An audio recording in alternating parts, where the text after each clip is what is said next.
It worked wonderfully for decades for the empty nesters out there, where the husband was driving, then the wife would go on the truck when the kids left the house, and then they would spend the rest of their lives on the road.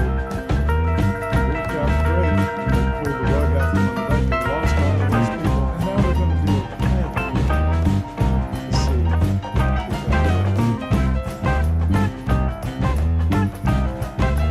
if that's something that Jamie is going to talk about.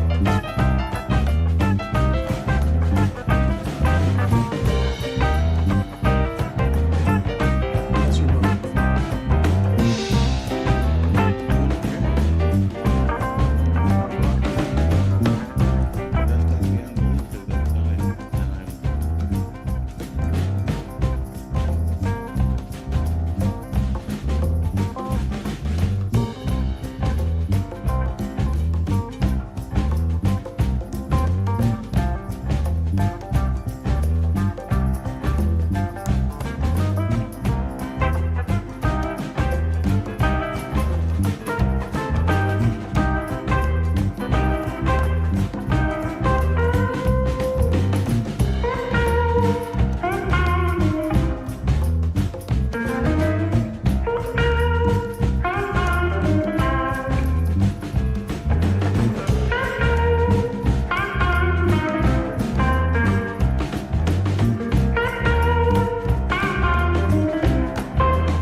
It's Nemo Nation, broadcasting from the Fastport Studios at the historic Degas House in the city of New Orleans, just blocks away from where trucking radio first began. Oh, fellas, I pointed to y'all, but I wanted to take it because good morning. This is Nemo Nation. Dave Nemo, Jimmy Mack. Hello, guys. Hello. we're just blocks away. As Claire Marie said, you know Yep. what block we're in right now? Tell me. The starting block. Ah! Go on. We will go on. We're going to go on for the next 4 hours, 400,000 miles. We hope we hear from some folks on the phone. I Yes. think the comments on the YouTube page are going to start flowing in. And we certainly hope that you'll listen and tell your friends about us, because here we are on every platform there is to be platformed. So we're ready to go. I had a great conversation yesterday with Jamie Jones. She is the Landline Managing Editor. They're bringing back something at the FMCSA that we're going to talk about that worked beautifully for folks, and then they did away with it. And now they're going to bring it back to see if it would work. There you go, back and forth. Rico Mohammed joins us a little bit later on in the second hour, in the next hour. And you know who comes in to join us after that? A couple of folks who are part and parcel of what the whole concept of Truck Driver Appreciation Week was. Trucking moves America forward, nothing without trucking. Elizabeth Barna and our friend Kevin Birch. Good morning, by the way. Yeah, good morning. Good morning. Hey, Jimmy Mack here. Good to see you. Great to have you back here. I Oh. was surprised to see you walk in the door about an hour and a half ago. Yeah, I was going to actually take today off after the long week that I had to call it a weekend. I've really enjoyed the concept of having weekends over the last couple of months. This particular one wasn't a normal sort of weekend. By the way, good morning to the Paranormal Pie Man. Good morning to our friend Marshall Platter, who says hashtag RGR. They're a bit foggy over in Kansas today. I was going to take this Monday off and get a little extra R&R, but it turns out that the last hour of the show were guests that Claire had reached out to on my request.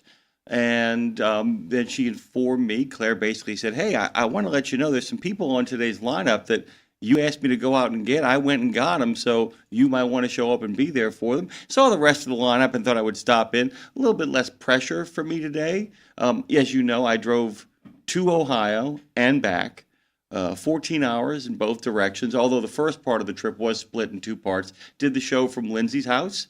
Did the show from Lindsay's house, Dave.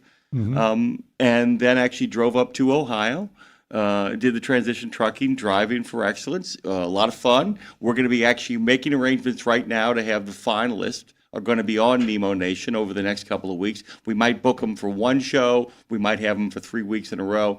We're looking at the options. They're busy. We're busy. I don't know if you know this, but Road Gang Radio is booked for the next 2 months. We're just done. It's all solid and set up. So, yeah, I'm just kind of, sliding in, getting back into the groove of things. A long weekend, disastrous Saints game. Yeah. They're not going to be any good. They're not any good. They're not good. And that's a good thing. I couldn't bear another 7-10, 8-9 season because it means you don't get any better. It means you're in the middle of the pack draft-wise. Keep on losing, guys. Let's get ourselves a real quarterback, shall we? Maybe a Nussmeier or some of these other guys that are going to be coming out.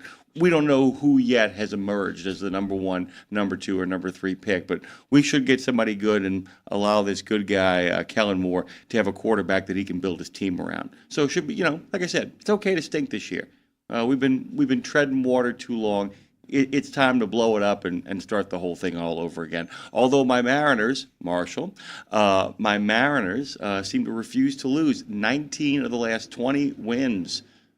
19-1 over the last 20 games, Dave, and they swept the Houston Astros this weekend to take a commanding lead. Their magic number is 3 in the American League West. But go on. You actually were talking about Kevin Birch and Elizabeth Barna, Yeah, who they're in many ways... coming in to talk about Elizabeth is making a tour of some of the states in the middle part of the country. So she's been in Ohio, Indiana, Michigan. So we're going to find out what the industry leaders are saying to her in those states. Dan Ronan joins us a little bit later. We're going to talk about the overall economy. John Hausladen, who heads up the Minnesota Trucking Association, coming in, and the guy who heads up CDL Life, Kevin Hall. Kevin Hall is going to be joining us as well, too. Hey, guys, so basically this is the deal. Leave your heart at iHeart. Have the audacity to listen at Odyssey. Yak it up over on YouTube like Marshall and all of our friends out there. Make some FaceTime on Facebook. Live your best life on Live 365. You can even be a free floating radical with our good friend Andre Thibodeau at RadioNemo.com, or ponder the possibilities of it all afterwards on your favorite podcast platform. This, by the way, if you're just joining us, is Nemo Nation. You can forget those lies of Zebulon 5 with its bumbling bloviator of a ruler, Dr. Philostratus, the of space trucking, and his inept minion, Grease Charlton, whoever those folks are, because this is the Monday edition of the greatest live transpose show in the known universe. All right, 615-292-6366. Nemo. And all of it broadcast and recorded at the Fastport Studios at the historic Edgar Degas House, only moments away from the birthplace of trucking radio. You want me to do the Fastport reading, Dave, or are you ready to do a Fastport reading for us? We are here in the Fastport Studios, and I'm ready to read because we are coming to you from the studios, from the folks who solve... What? Go ahead. Go ahead. Fastport. Fastport solves America's toughest recruiting and workforce challenges. And they have a three-pronged attack. Research and technology, of course. So you're way ahead of the game on that. That ain't funny. Technology is not funny. It used to be funny. It's not funny anymore. Oh, it gets worse by the people minute. are Would funny. you care to rephrase? That's the thing that the computer always tells you for chat, GPT, and AI. Would you care to rephrase? Yeah. No! Yeah, technology and people are the most important thing when it comes to Fastport. So veteran-friendly, yeah, of course you're going to be veteran-friendly. You'd have to be kind of stupid not to be veteran-friendly. But veteran-ready is a completely different ballgame, and that is the major leagues, and that is where Fastport is, and they will put you in the major leagues too when you want to find, recruit, hire, and then employ, and then work with qualified veterans coming out of the service. So a couple of websites, fastport.com, or you type this one in once and put it in favorites, nationalapprenticeship.org.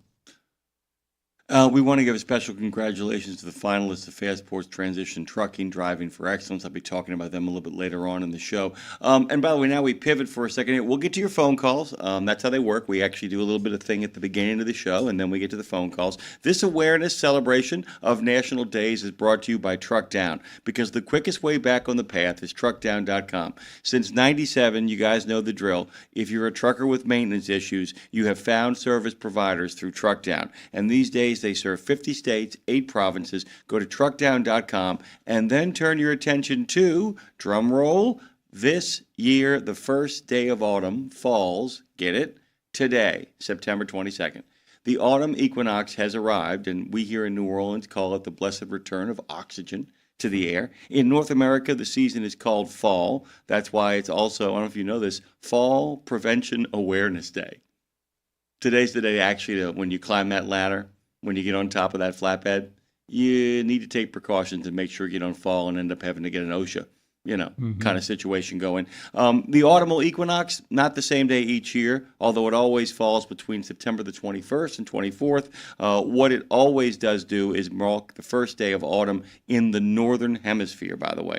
It is not the first day of autumn beneath the equinox. It coincides with the fall harvest, and many ancient harvest celebrations occur on or around the fall equinox. Daylight hours will diminish for us up here in the northern hemisphere as the sun begins to cross the equator. It ain't fall yet here, is it, Dave? It is not fall here. We are still in the remains of August. How was your weekend, by the way? Fast and furious. What'd you do? Just did a lot of work around the house. Did you get up on a ladder? No, I got the ladder out, and that's this afternoon. What are you going to do? Paint. Are you really sure that you want to be getting up on a ladder during Fall Awareness Day? Or maybe it's a great, maybe it's funny. Maybe it's a good day to do it though. Maybe you can practice your technique. Yeah. I'm falling. I'm a good faller. It's really funny. We were talking about the idea of the 3-point technique for getting in and out of trucks too. And today's a really good day, along with everything else that you guys got to do to really practice that technique. Because remember, a fall isn't just about hitting the ground. It's about losing your balance and sometimes course correcting, but spraining your wrist or twisting your knee. You know what's going to make you feel kind of bad when you go to the doctor in about 20 years? What's that? Every time you walk in the door, they're going to ask you the same question. Have you had any falls lately? Do they ask you that? Oh, yeah, every time. Yeah, I mean, because they ask my dad that all the time. My dad's biggest problem, as you well know, part of the reason why he made the decision to change his diet and to change his health patterns, Dave, was because he had a terrible fall at the Louisiana Supreme Court. It really scared the people that he worked with. Really scared them because he was bleeding everywhere because he got hit on the head. Yeah. And part of his decision to lose weight and take better care of himself was it restored his balance. No more walker, no more cane. Although he keeps the cane just in case these days, but he keeps it around. Yeah, if you had any falls, and I'm telling you, and you think about the idea of not getting out of a truck at a 3-pointer. Twist your wrist, twist your ankle. Maybe you correct the fall. Maybe you don't hit the ground. Maybe you don't chip the tooth. But all of those, because Kevin Lindsay talks about this all the time. All of that long-term sort of rumbling damage that happens. A tweak here, a twist there, an ankle tweak, all of that stuff, and suddenly 3 or 4, 5, 10 years of that, you're talking some real pain. I walk almost every day, a couple of miles. I can attest to that. Pretty fast pace. Yeah. It takes a little while for your body, your ankles especially, to start lubricating, to start bending and twisting the way they're going to do when you walk. So you start off walking and you feel yourself getting into the walk, getting into the stride, and all of a sudden, then it just becomes like Is it the breathing. 7, 8, 9, or 10-minute mark for you? Whereabouts? Oh, for me, it's around 4 or 5 minutes. It doesn't take too long because I do it a lot. Yeah. But what I'm getting at is that if I'm walking every day like that, and it still takes me a good 3, 4, 5 minutes for my body to loosen up. Think about sitting behind the wheel of that truck for 5, 6, 10 hours, turning off the key, opening the door, and jumping out of that truck on legs, ankles, feet, toes, bones, knees, hips that haven't been used for hours. Yikes. Hope Savara make the connection. I'm not telling Hope Savara to make the connection. I'm telling you to make the connection of what Hope Savara talks about, what she actually speaks of when she talks about that yoga. Just imagine before you get out of the cab of a truck, just taking a few minutes. Do you ever spiral your ankles? Oh, yeah. All the time. All the I'm time. always spiraling my ankles. Spiral your ankles for a few minutes, spiral your wrists. Maybe shake it out a little bit before you even decide to step out of that cab. Dre, we should have somebody on the phone here real quick. Oh, man, Chowder's somewhere up north. Hey, Chowder, good morning. Welcome to Nemo Nation, honorary founding member of the reconstituted Road Gang. Yes, sir. Thanks for the big words and that fancy speech, Jimmy Mack. But Chowder's just an uncommon guy doing an uncommonly difficult job in an uncommonly whacked world right now. So Chowder ain't found in nothing but found in chaos and, intellectual thought maybe. But what I'm really calling for, because you were busy doing that trucking show thing on some remote last week and it was hard to get in because, you got to keep the bills paid and people informed. Chowder had kind of a strike of a gold streak, best time ever in his whole 30 years of trucking this weekend. Go on. I'm sure you're aware of said videos and photos that were sent out to said account. Oh, I am very aware. Tell everybody what's going on, dude. For Dave, who may or may not have seen such things, Chowder tends to try to drive beyond what he's supposed to each day so that he gets places like 27 hours early. Okay. And so Chowder this weekend on Thursday got to Vegas for a Friday delivery at like noon on Thursday. Chowder, being the trying to get into shape guy that he is, decided that he was parked at the Petro in Vegas, which is right at the corner of the property of the Las Vegas Motor Speedway. Yeah. So Chowder says to himself, Chowder, let's go for a walk down towards the Speedway. And Chowder's intention, okay, enough of the third person thing, but my intention was, Thank you. if I could just walk down, you're welcome, down to the track to just get a picture, because I figured, the gates would be closed or whatever. Yeah.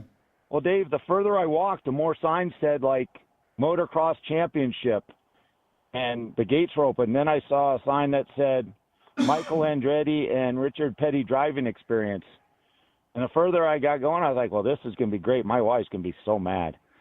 So I make the corner, and it says Dream Racing Extreme Sports Car Driving. I'm like, oh, I can hear cars. This will be great.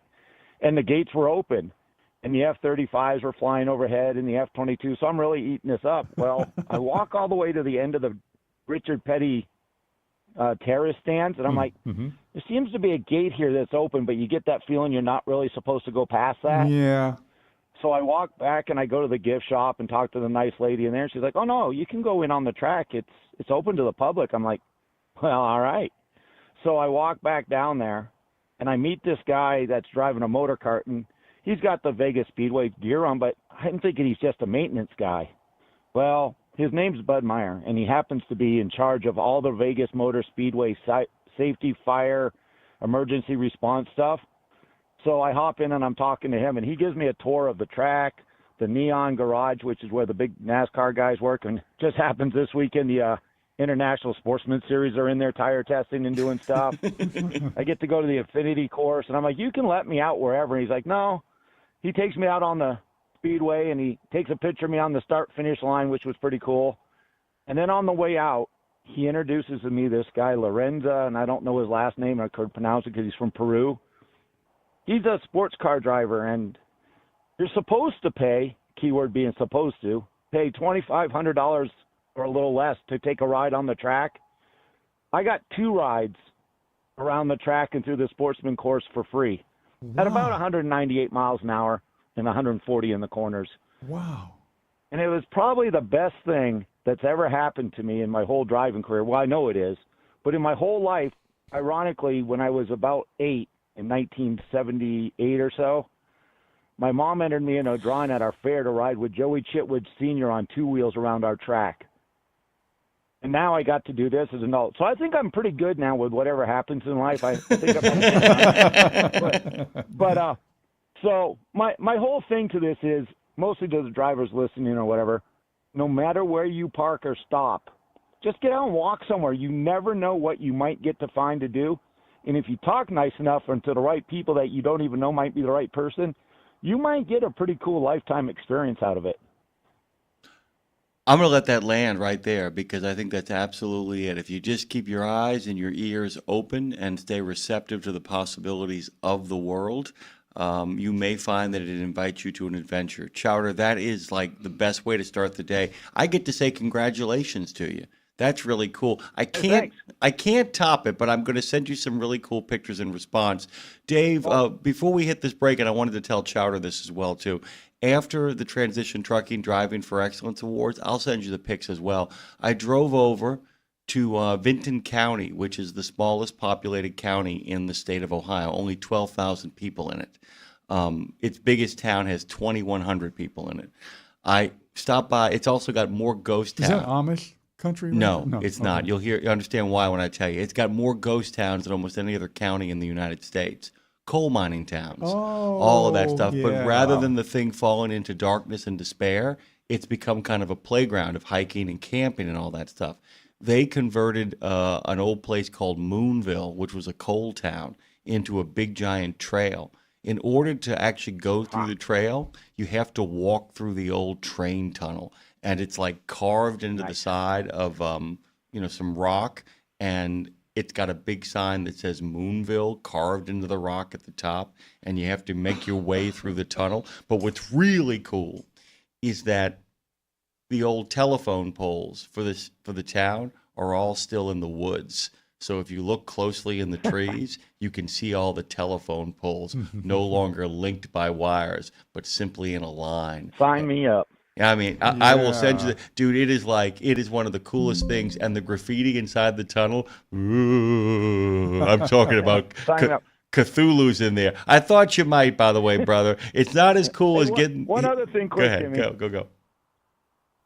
My Raiders will race you to that number 1 playoff spot because we're still bad.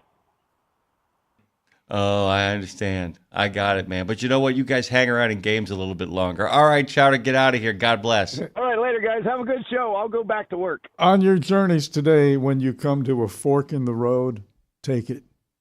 We'll get to that when we come back on the other side of this break.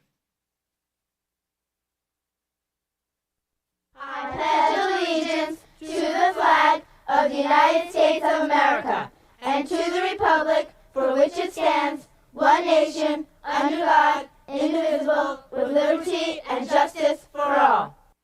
Oh, say, can you see by the dawn's early light what so proudly we hailed at the twilight's last gleaming, whose broad stripes and bright stars through the perilous fight o'er the ramparts we watched were so gallantly streaming, and the rockets rattling, the bombs bursting in air, gave proof through the night that our flag was still there.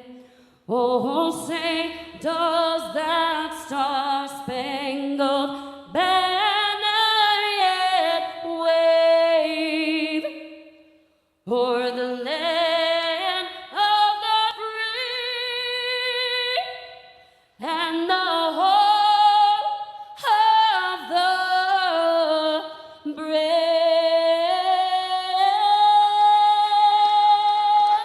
Let's wake up and get our day started with a cup of Java with Pastor John, brought to you by the Bennett family of companies. It's Monday, Monday, Monday, Monday. Good morning, good morning, good morning. Hope and pray all is well with you. Hey, got something I want to share with you before you get too far out there. It's found in Psalm 73, verse 28. It says, "But for me it is good to be near God. I have made the Lord my God," watch it, "my God, my refuge, that I may tell of all of your works." Do you know what the songwriter is saying? He said, I ain't letting God get away. I'm going to keep him right here. Why would you want to do that, writer? Because if I can keep God right here, watch this, then all will be good for me. So sounds like to me, if we want things to go well for us, we need to keep God near us. God bless you and draw God closer. Java with Pastor John is brought to you by the Bennett family of companies, offering top competitive pay, industry-leading fuel discounts, and many more incentives. Visit drive4bme.com. Amen. And that was a good message on this Monday, don't you think there, Dave? I think it was a wonderful message on any day. Hey, there we go. Look at you. You're on your P's and Q's. Hey guys, welcome back to Nemo Nation. The hub is loaded and ready to roll. We got a lot of places to get to in a short time to get there. Breaker Back Talk with the Turtle coming up in short order. The managing editor of Landline, Jamie Jones, is going to start us off with all the news that's fit to give you fits. The Straight Talk and Rates and Lanes podcast host, Rico Muhammad, is going to get here immediately after that to give his refreshing take on the week that was and the week that's yet to be. EAB Strategies, Elizabeth Barner, is providing us with the moral conscience of the industry. As Dave pointed out, Trucker Appreciation Week, National Truck Driver Appreciation Week, wouldn't be the same without Elizabeth. Kevin Birch is the same way. The Vice President of Governmental Affairs and Sales at Martin Transportation Systems has some words of encouragement for what is shaping up to be the toughest market in decades. And the man with the plan, Dan Ronan, will be mixing it up, as he always does, with his farrago of news, sports, and D.C. politics. John Houseladen. Houseladen. Is it Houseladen or Houseladen? Houseladen. Houseladen, which, by the way, I set that up. Perfect central casting name, is it not, Dave? Oh, absolutely. Given who he is, he runs the Minnesota Trucking Association, and he'll be joining us in short order. Mike Roth, of course, Kevin Hall of CDL Life, Martin Garci of the National Association of Publicly Funded Truck Driving Schools. And he'll be here in the studio. He'll be in studio. Matt and Danielle Noyes will be joining us, and Rahul Nitesh are all going to be here, part of Nemo Nation, here on Monday, the 22nd of September. It is a full lineup. Dave had a little quote before we went to a break. Tell us about who you were quoting, Well, Dave. the quote was from a guy who was born 100 years ago. He died 10 years ago on this date, and that was September 22nd, 2015, and that's Yogi Berra, who said, I never said most of the things I said. And what he meant by that was, I was always convinced that Yogi Berra was very smart and he knew exactly what he was saying and he was making jokes. But a lot of folks thought he was just dumb, like, you better cut that pizza in 4 pieces because I'm not hungry enough to eat 6. Yeah, and by the way, in Cleveland, it gets early late is one of my favorite ones of all time. Exactly. You know what's interesting too, Dave, is that if you really listen to if you look at all of his quotes in full, he is completely up to something because he's got because some of the stuff is profound. Yeah, it is. Baseball is 162 games, by the way, 162 games, Dave, and he's got the best quote of all time. Keep that number in mind. He said, "Baseball's a lot like life.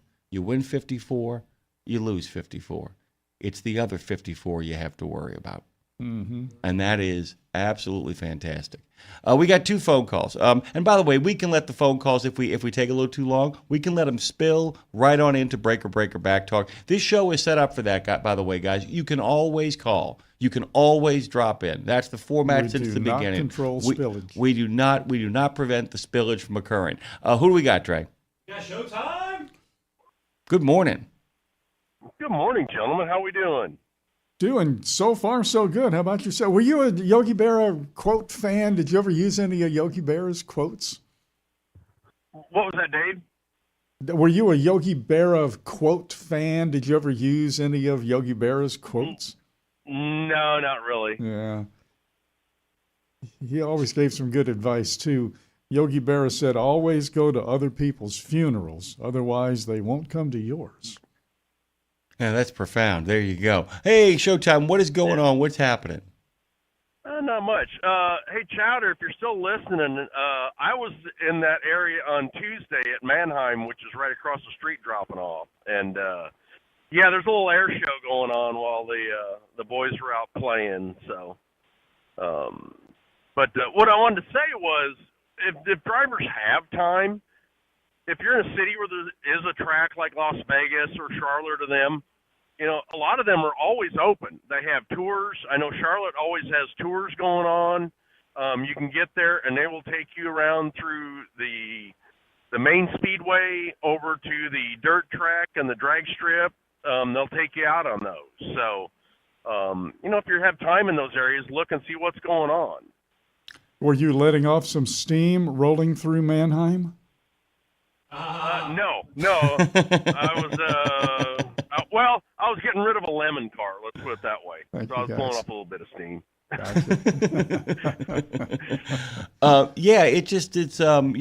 People forget all the time what you just said is the fact that sometimes you just got to check what's going on around you. And just like your pre-trip for doing the job, you can do a little pre-trip and a little post-trip and figure out what is kind of fun around you. I mean, look, I was over in Chillicothe, and I just looked at the map and realized how close Vinton was to that place and thought I would just jump across the county line. Here was the unintended consequence I think every driver will appreciate, and then we got to take a break, but I'd like you to talk about this. Sometimes you find when you go out of your way, this is very yogi of me, when you go out of your way, you get there faster, because by simply jumping over into the other county, I actually was able on the ride home to bypass Louisville, which was great. Yeah. Which was absolutely great, which meant I didn't hit a rush hour traffic on the way home, which worked out perfectly for me. Sometimes, wandering a little bit gets you onto a better route. Have you ever found that happens? Yeah. There's sometimes I'll go, like if I'm going down through Indianapolis, if I'm headed toward, we do a lot of stuff out of Chicago, going over to Grove City, Ohio to drop off the auction. We do a lot of stuff for BMW and them. And I will go around Indianapolis if it's rush hour in the afternoon, and there's a nice road to go on. It's a little busy, but it's not bad, but it just takes you into a different area, and there's some really cool stuff to see along there. Oh, yeah. I'm telling you, sometimes headed off in a different direction just to give you the variety of what you're seeing out there makes all the difference. Showtime, my friend. Happy Monday. We got to get the heck out of here. Be safe and be good, okay? You bet. You guys all have a good one. Be careful out there. Breaker Back Talk's coming up next. Truckdown.com is where you want to go to in 50 states, 8 provinces to get out of the ditch and back on the road. Since 97, it's been Truckdown.com. Thank you, Dave. Thank you very much, Jimmy Mack. Check out the new over-the-top lineup at participating Country Pride and Iron Skillet restaurants. 3 gigantic sandwiches loaded with flavor. Try the chicken parm stack, the big country combo, or the ultimate smash melt. The ultimate smash melt. 2 delicious smash burger patties, surrounded by 2 grilled cheese sandwiches. 2 sandwiches in 1. Visit your favorite Country Pride or Iron Skillet restaurant and come hungry. Available for dine-in only at participating Country Pride and Iron Skillet restaurants inside TA or Petro Travel Centers. Did you know it's extremely easy to join the Wreaths Across America mission to remember our fallen heroes, while at the same time honoring those who are currently serving our country and their families? Plus, you're helping to teach our younger generation about the value of freedom.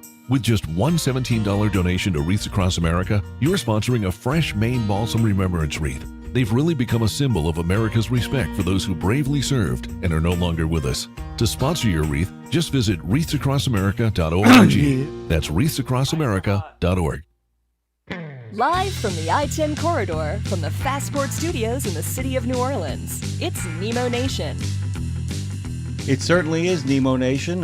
Thank you, Dre, for the finger, as I would call it. I got the finger from Dre. He gave Dave and I a good old point at us. Just gave us the finger, not the middle finger. The finger that does the pointing.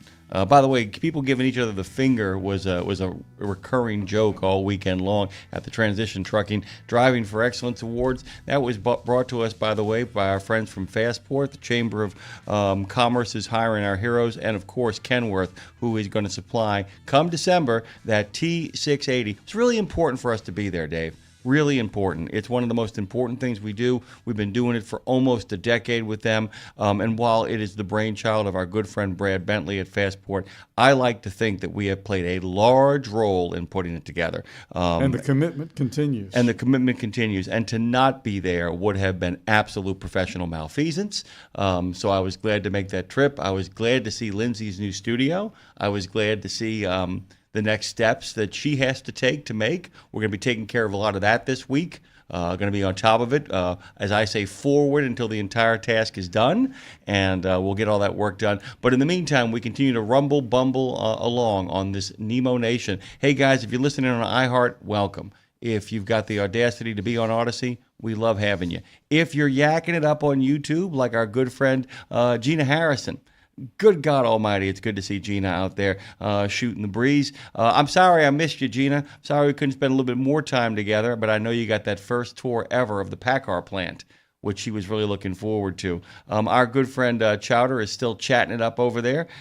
Joe, good morning to you as well. And BB the King, Brad Bentley himself, is in the chat, alive and well, surviving Atlanta. He'll be back home soon. His house has turned into a hotel of sorts. Dre stayed there. I stayed there. Everybody's going to stay there eventually. We'll get you over there eventually, Dave. Good morning, by the way. I've been there. I know you have. Yeah. Nice back porch, too. Yeah. Nice back porch. Great way to kind of spend neighbors. Nice neighbors. Great way to spend a late summer evening. Great place to spend a cool autumn fall, which, by the way, begins today. So would you care to do the introductions on our next guest, who always appears at the top of the show, first hour, to welcome us back into Monday on the road? The totally terrific terrapin known as the Turtle, Tara, coming on right now. Hey, Tara. Fantastic. I'm crossing my T's. Don't have time to dot the I's. What's happening, Tara? What's going on? What's the good word with Breaker Back Talk? Well, guys, we're going to be diving back into our conversation about the Mount Rushmore of Trucking Radio. This will serve as a part 2 to last week's conversation. And today we'll continue on the conversation, dive into the legacy of Charlie Douglas, kind of wrap things up on this conversation. But first, yesterday we had someone send in a photo that was just too cool not to share. Trucker Bosun actually made decals for his truck window. I know you guys saw this.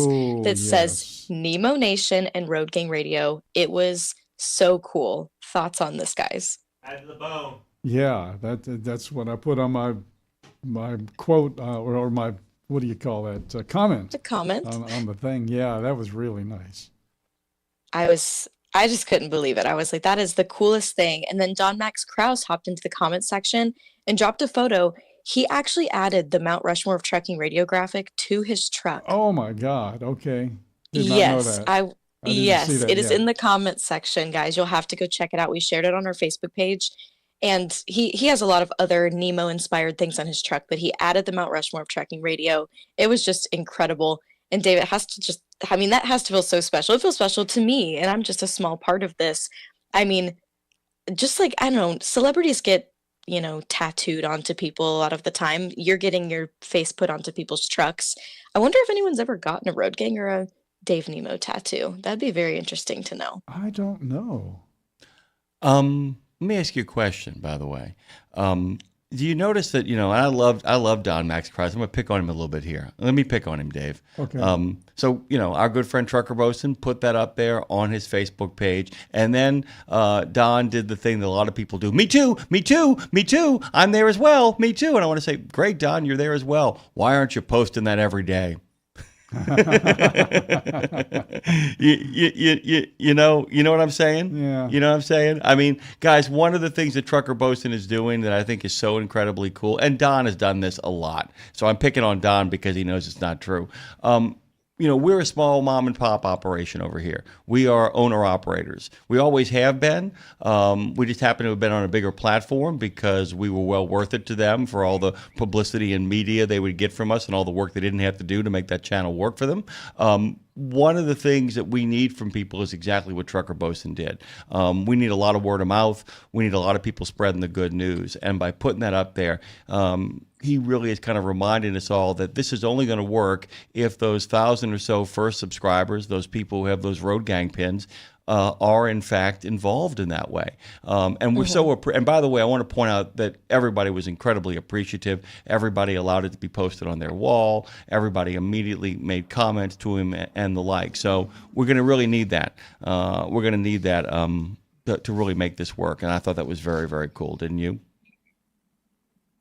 Yes. I mean, I love stuff like this. I mean, being the little champion out for the little guy is just one of those things. And I know me, when I find a small artist, there's a part of me that wants them to blow up and get so big and be on the Jimmy Fallon show and all the things. And there's another part of me that wants it to stay so small and kind of gatekeep the artist. But we have to grow this. We want the word to get out there, and we do a lot of things for safety. And there's just so many things that we touch on that we'd love to get out there to people. So we love our small community of the 1,000 people and the 500 pins, but we also want to grow this and have a big family. So we'd love for you guys to share it as well. Go on. Okay, well, Jerry B had 2 comments. He said, list the faces from left to right for all the younger truckers out there who don't know. And so if you've seen the graphic, you may know, but Bill Mack from left to right, Bill Mack, Dale Summers, Truck and Bozo, of course, Dave Nemo, and Charlie Douglas. And then Jerry B also said, if the back of the mountain is the backside of them standing there, we all know where the new host's face would be. Just saying. I'll see myself out. Oh, thank you, JB. Thank you, JB. We love that one. Thank you, JB. By the way, our good friend JB3237 is, in fact, alive and well on the platform. Good to see you out there, Mr. Bowers, who made the trip as well as Marshall did over here to the Degas house for our kind of christening party. We were actually thrilled to have him on board, and we always love it when he gets a chance to participate. So go on. And Dave, do you want to mention anything about the person who's on the back end? Did you get the comment? Did you get the comment? Do you understand what Jerry said?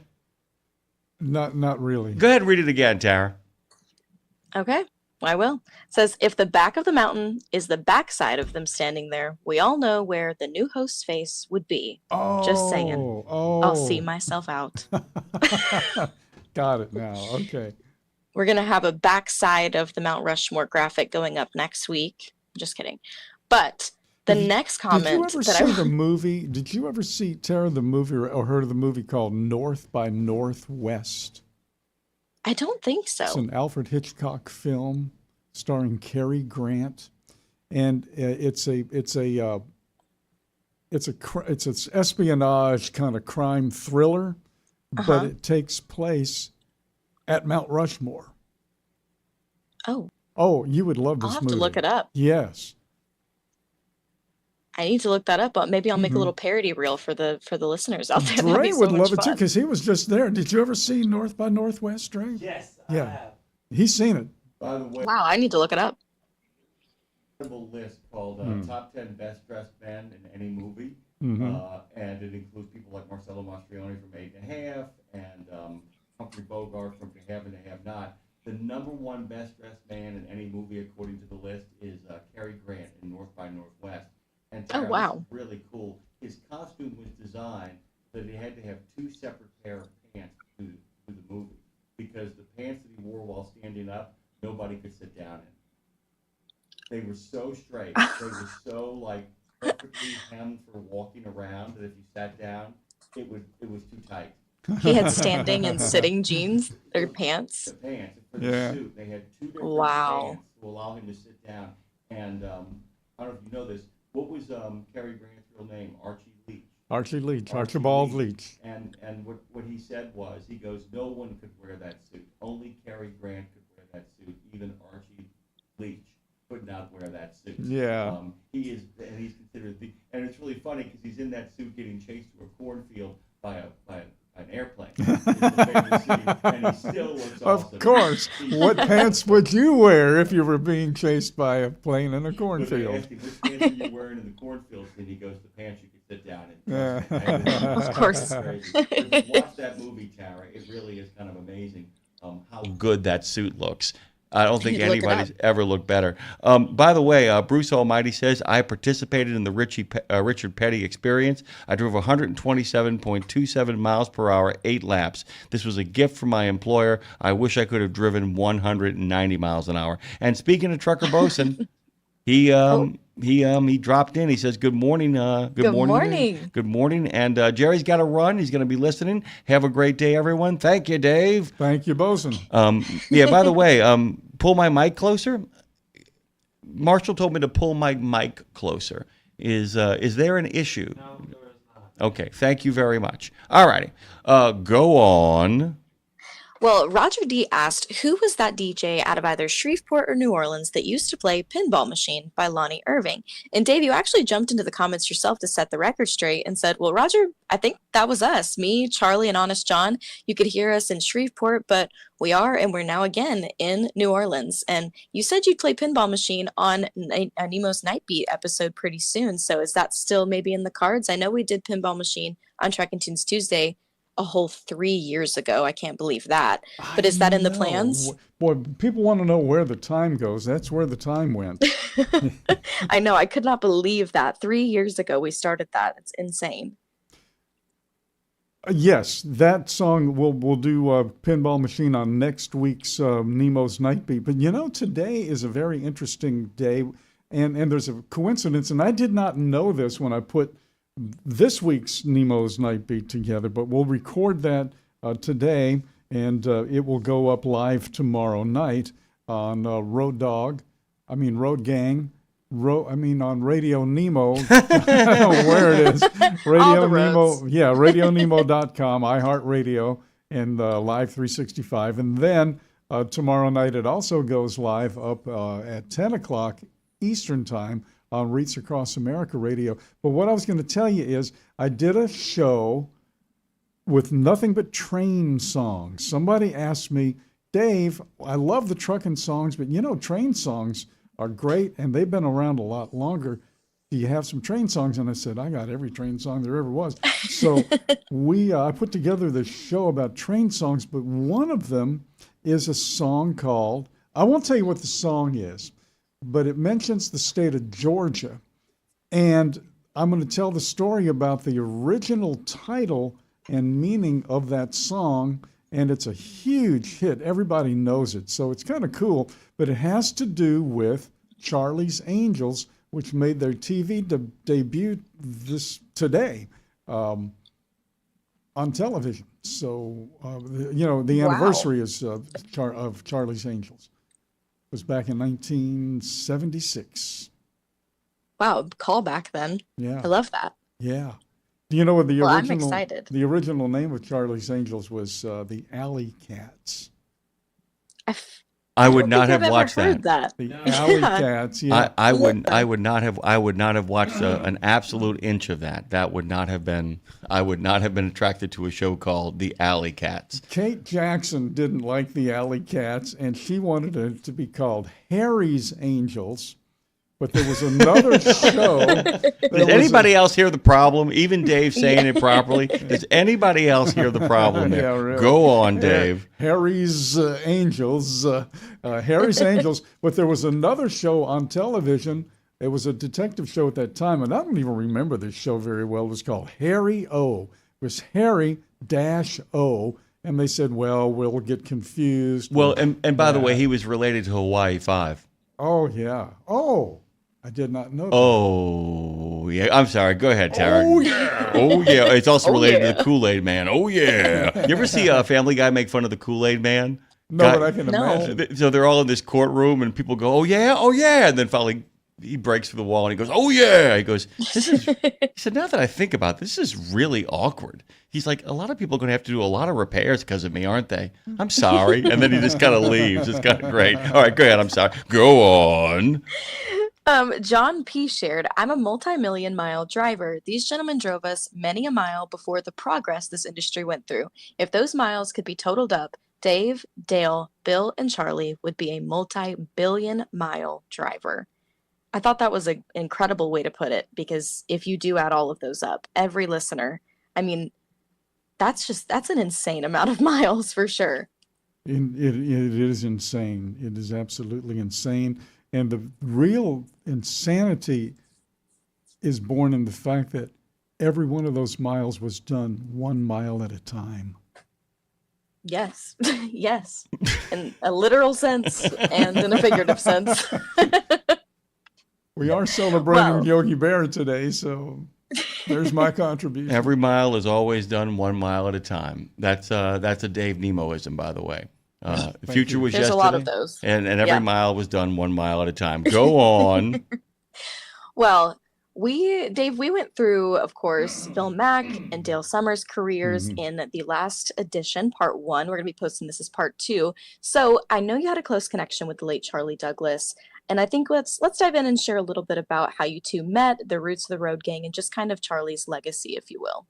Okay, Charlie Douglas. He is a DJ at the country music station here in New Orleans, late 60s, early 70s. WTIX, right? Well, that's rock and roll. Well, what was the channel? WNOE. WNOE. I remember WNOE. I remember. Jimmy No, N-O-E is his name, his last name. Jimmy No from Shreveport has KNOE in Shreveport. WNOE in New Orleans. No ego there. No ego. No ego. There it is. Oh, yeah, the 3-letter name. By the way, NOE stands for no ego. You ever notice, and I do this all the time, I drive Cheryl nuts. Here in Louisiana, we have license plates, and through the different iterations through the decades, you've had 3 numbers and 3 letters, or 3 letters, 3 numbers, that sort of thing. They always used to shy away from spelling words. Now they spell words. Like I saw a car the other day, it was CAR for car, HAT for hat. All kinds of words are being spelled on these license plates. I think it's the hurricane thing where eventually they just exhausted the possibilities of women. So they had to shift over to men. And I think eventually it's like, you know what, dude, if we keep trying to avoid word combinations, this is never going to end.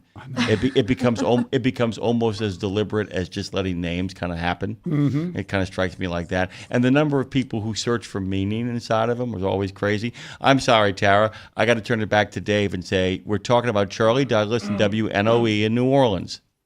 Yes. So he is he's working here in New Orleans, but he is commuting to Picayune, Mississippi. You go over I-10, you cross Lake Pontchartrain, the south end of Lake Pontchartrain on I-10. Then you hit I-59 at Slidell, and you pop up to, it's about an hour out of New Orleans or so. And he used to run that route every night. He was on at midnight, and he went to Loyola University here in New Orleans, and I've told this story, so bear with me, I'll be very quick. In 1922, there was a science project at Loyola that became WWL Radio. And Charlie went to the Jesuits at Loyola and said, look, you've got this flamethrower signal here. And if you were in St. Louis or Chicago, Denver, Kansas City, and you had a radio station and it was 50,000 watts, you would have a circular pattern, 360 degrees. If you're in New Orleans and you have that 360-degree pattern, half of your signal would be over the Gulf of Mexico.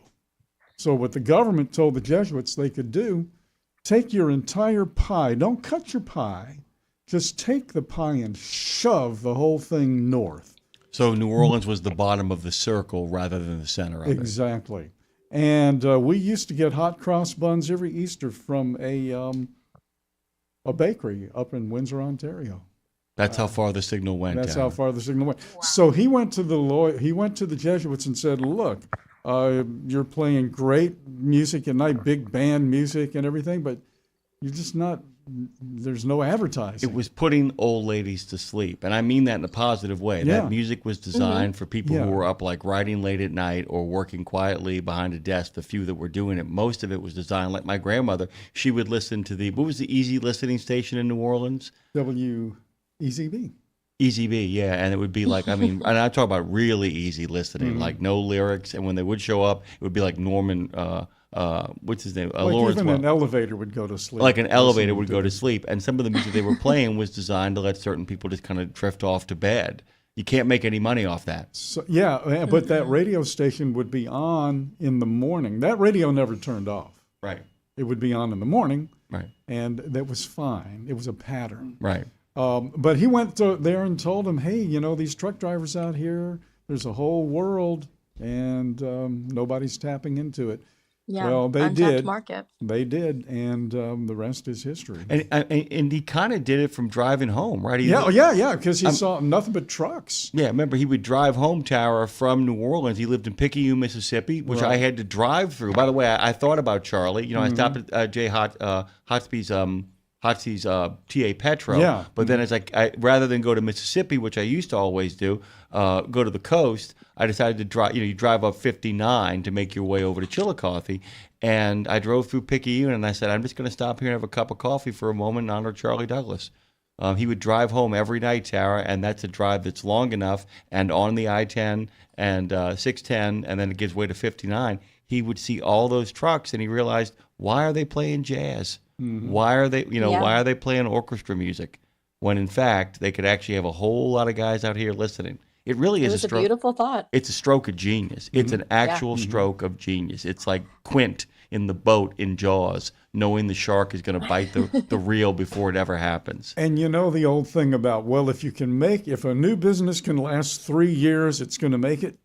We almost didn't last those 3 years because in 1973, this is 1971, he starts in March. I came on in the summer of 72. By 1973, the Arab oil embargo starts. The CB radio, which has been around, goes ballistic, and it almost killed us. CB radio almost killed us. What's the age? Video killed the radio star, but it's just being out there doing it. I mean, just doing it. Being who we were and doing what we did. Well, and I'll tell you, this is my. But we didn't use CB handles on the air. Yeah, standing up for professionals makes a big difference here. By the way, because there is a point, no matter how much fun it is to go on the internet or to go on a CB and yak it up, it gets really nasty really quickly. Because a lot of times the worst elements they have free reign, and then people start going, you know what? I want to hear a more controlled environment. Look at what goes on online on the internet. Exactly. Look at the bullying that goes on with kids committing suicide over that. All started on the CB radio. Yeah. Period. End of story. And people said, I want to go find some place where they're playing music and they got things under control and there's a better atmosphere. And so back they came to you guys, right? Mm-hmm. Yeah, pretty much. It's kind of what played out. Tara, go on. I think next week I'm going to just wrap all the comments just around CBs and kind of the communication and all of that stuff. So I'm going to wrap up a couple of comments here from the Mount Rushmore of Trucking Radio, and then I think let's just do a deep dive of CBs next week. How does that sound? Okay, Sounds great. And by the way, you should reach out to Tom Bray because, man, he actually is yes. fantastic when it comes to talking about CB radios. He did essentially a treatise on it a couple of months ago. But go on. Well, just a couple of short comments real quick that I'll get through, and then we have some honorable mentions as well. But Phil said trucking radio icons, and of course, I agree. And then Brownie F said, I proudly listened to these guys for over 1 million miles. Richard A said, I grew up listening to Bill Mack and the Trucking Bozo, or Bill Mack, the Trucking Bozo, and Dave Nemo show, and continued after I started my driving career as well. So we see people listening during their career, before their career, after their career. We have all the stages of life within trucking and beyond. But a couple of honorable mentions. This one says from Tom C. It says, so glad you didn't forget the great Charlie Douglas. But what about John Trimble? And I know we touched on that a little bit last week. Yeah, we talked about John last week, yeah. Yes. And then it says, and that all-night truckers radio DJ from WWVA in Wheeling, West Virginia. Do you know who they are, Dave? That was John Trimble. Was it? Mm-hmm. Huh. They're he acting was in on this comment like it's two separate people. Yeah, he did. He was on 3 different stations. Oh, Not, wow, and not okay. at the same time, but when Yeah. 3 different stations. Yeah. That happens, by the way. There are Yeah, people on 3 different stations at the same Wow. time. That's not that show's so popular. You people know, would there pick it are up. people who have done this, and I don't remember who it was. There was a guy that lived in Chicago. I think he did the morning drive show in Chicago, flew to L.A. and did afternoon drive in L.A. and then came back to. He commuted back and forth every day. And by the way, that is not an uncommon thing even today. I don't know if you know this, but the 2 guys that call college football, Reese Davis and Kirk Herbstreit, they will call the afternoon big time college football game, jump on a plane, and then call the night one in another city. Straight up do it. Wow. Which, by the way, terrifies me because I'm just completely convinced that one morning we're going to wake up and they're not going to be with us anymore. I hate to sound that gloomy, but Yeah. I mean, I realize that it's the safest way to travel. But when you're flying at that rate, whoo, man, they are. I mean, they really have been ever. People still do it, though, man. People still do it. And people are listening in droves out there, by the way. Tara, final one. And then you got to shuffle off this radio coil. Yes, we had 2 honorable mentions that we want to mention because we love them as well. But this one says, honorable mention idea, Tim Ridley. And of course, we love Tim. It just wasn't a part of the same era as the faces that were on Mount Rushmore. And then also someone said Kevin Rutherford is missing. And we love and support Kevin all throughout everything. But once again, just not part of the same era. So just wanted to bring those up because we do love them both and support them. But just not the same. I'm going to make a really great point about our friends, Kevin Rutherford, about our friend Tim Ridley, and about our friend Casey Phillips. They're in football, there's a thing called a coaching tree. I would encourage everybody to go look up the great coach Marty Schottenheimer and the great coach Bill Parcells, and then look at all of their assistants and watch what those men became. Casey Phillips, Kevin Rutherford, Tim Ridley are the house that Nemo built. They are all from Dave's coaching tree. So anytime you hear them, anytime you gravitate towards them, if you spend your first 4 to 5 to 6 hours on the other platform in the morning, I want to remind you, you are living in the house that Nemo built. How about that? You like that? Did we lose T? No, I'm here. Oh, okay. I'm just stunned. I'm stunned, dramatic too. pause. I'm speechless. So. Tell me I'm wrong, Dave. Well, He would never make credit. He would never take credit for it. But by the way, I can just name somebody in trucking radio now, with the exception of Dale's son, who is great. It's the house that Nemo built. Really easy to run a channel when somebody else is picking all the talent for you. Thank you, Tara. That's my shot for the day. Thanks, guys. Thanks, Tara. Rapid fire coming up here, by the way. Nemo Nation continues. Our good friend Jamie Jones is going to kick it all off. They're coming fast and furious. It's Nemo Nation. We'll be right back after these messages.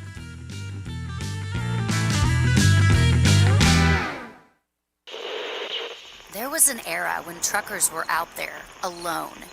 Long rides, dark nights, miles from home. As part of the road gang, though, Dave Nemo helped change all of that. As a voice in the darkness, Dave kept drivers going with music, jokes, and of course, friendship. And if you miss those days, Radio Nemo's got something for you. Nemo's Night Beat puts the gang back together with an hour of trucking tunes and road songs, classic comedy, and those fun factoids that you came to expect. Nemo's Night Beat is Dave at his very best every Monday night at 7 in the Center on iHeart, Odyssey, and Live 365, as well as Tuesday night at 9 on Reese Across America Radio. So head on over to RadioNemo.com and join the gang on the beat. Nemo's Night Beat. The Joshua Chamberlain Society is unlike any other veterans organization. It's truly a family, and I know that firsthand from working with them myself. Their mission is to make wounded veterans and families of deceased veterans feel the support and appreciation of their community for life. Our veterans' injuries are permanent, and so is the JCS support. From monetary assistance like paying utility bills or college funds to helping our heroes find purpose, JCS is a family that surrounds and supports the heroes who have sacrificed so much.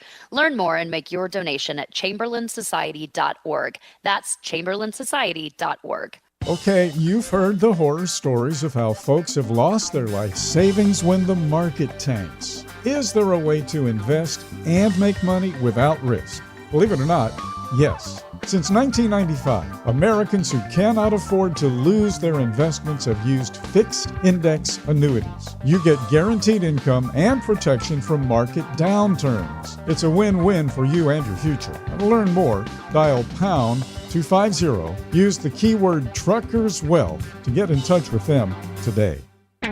We're back on Nemo Nation with another fast-paced Fast Sports Studios half hour.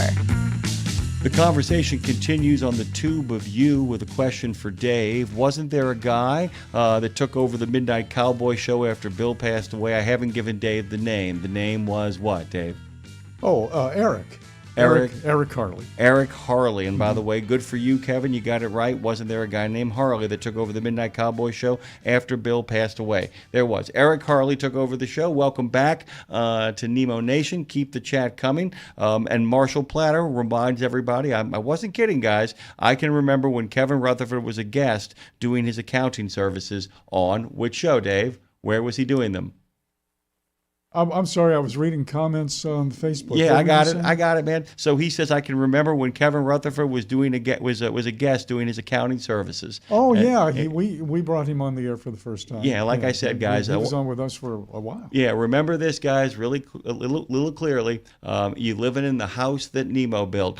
Speaking of the house that Nemo built, that phrase, by the way, the house that Nemo built, is not mine, Dave. I talked about your coaching tree, but the house that Nemo built is. Trey, give me a little incoming news music, shall you? I'd love to hear that, because that, of course, is the lady who actually called it the house that Nemo built is none other than the managing editor over at Landline. Jamie Jones is in the house. Good morning to you, Jamie. How you doing? Woo! Yes. In the house, yes. I was surprised to see him walk through the door here at the studio this morning, as you are surprised to hear his voice, because we weren't expecting Jimmy Mack this morning, Jamie. Yeah, we had all kinds of plans to trash on you, Jimmy. I mean, we even pre-gamed yesterday. Let me tell you something. I have 3 brothers, and God knows how many first cousins that are men. If you guys want to trash on me for 5 or 6 minutes, it ain't nothing I ain't never heard before in my life. So go on. Let it rip. Let it rip. Yeah, you're the one who actually coined the phrase "the house that Nemo built" when it came to the previous platform. I remember saying it. I didn't know I was the first to say it, so okay, I'll own it. Yeah, I'd never heard it before. I'd actually never heard it put that way. When I heard it, I said, because I'd always called it the coaching tree. I've always said that, all of those guys, who have, carved out a space for themselves in trucking radio, they're the ones, they all come from the coaching tree of Nemo, but you called it the house that Nemo built, and I kind of like that better. Good morning, Jamie. How you doing? How was your weekend? Hey, the Chiefs finally found their way to a W, so I am much, much better.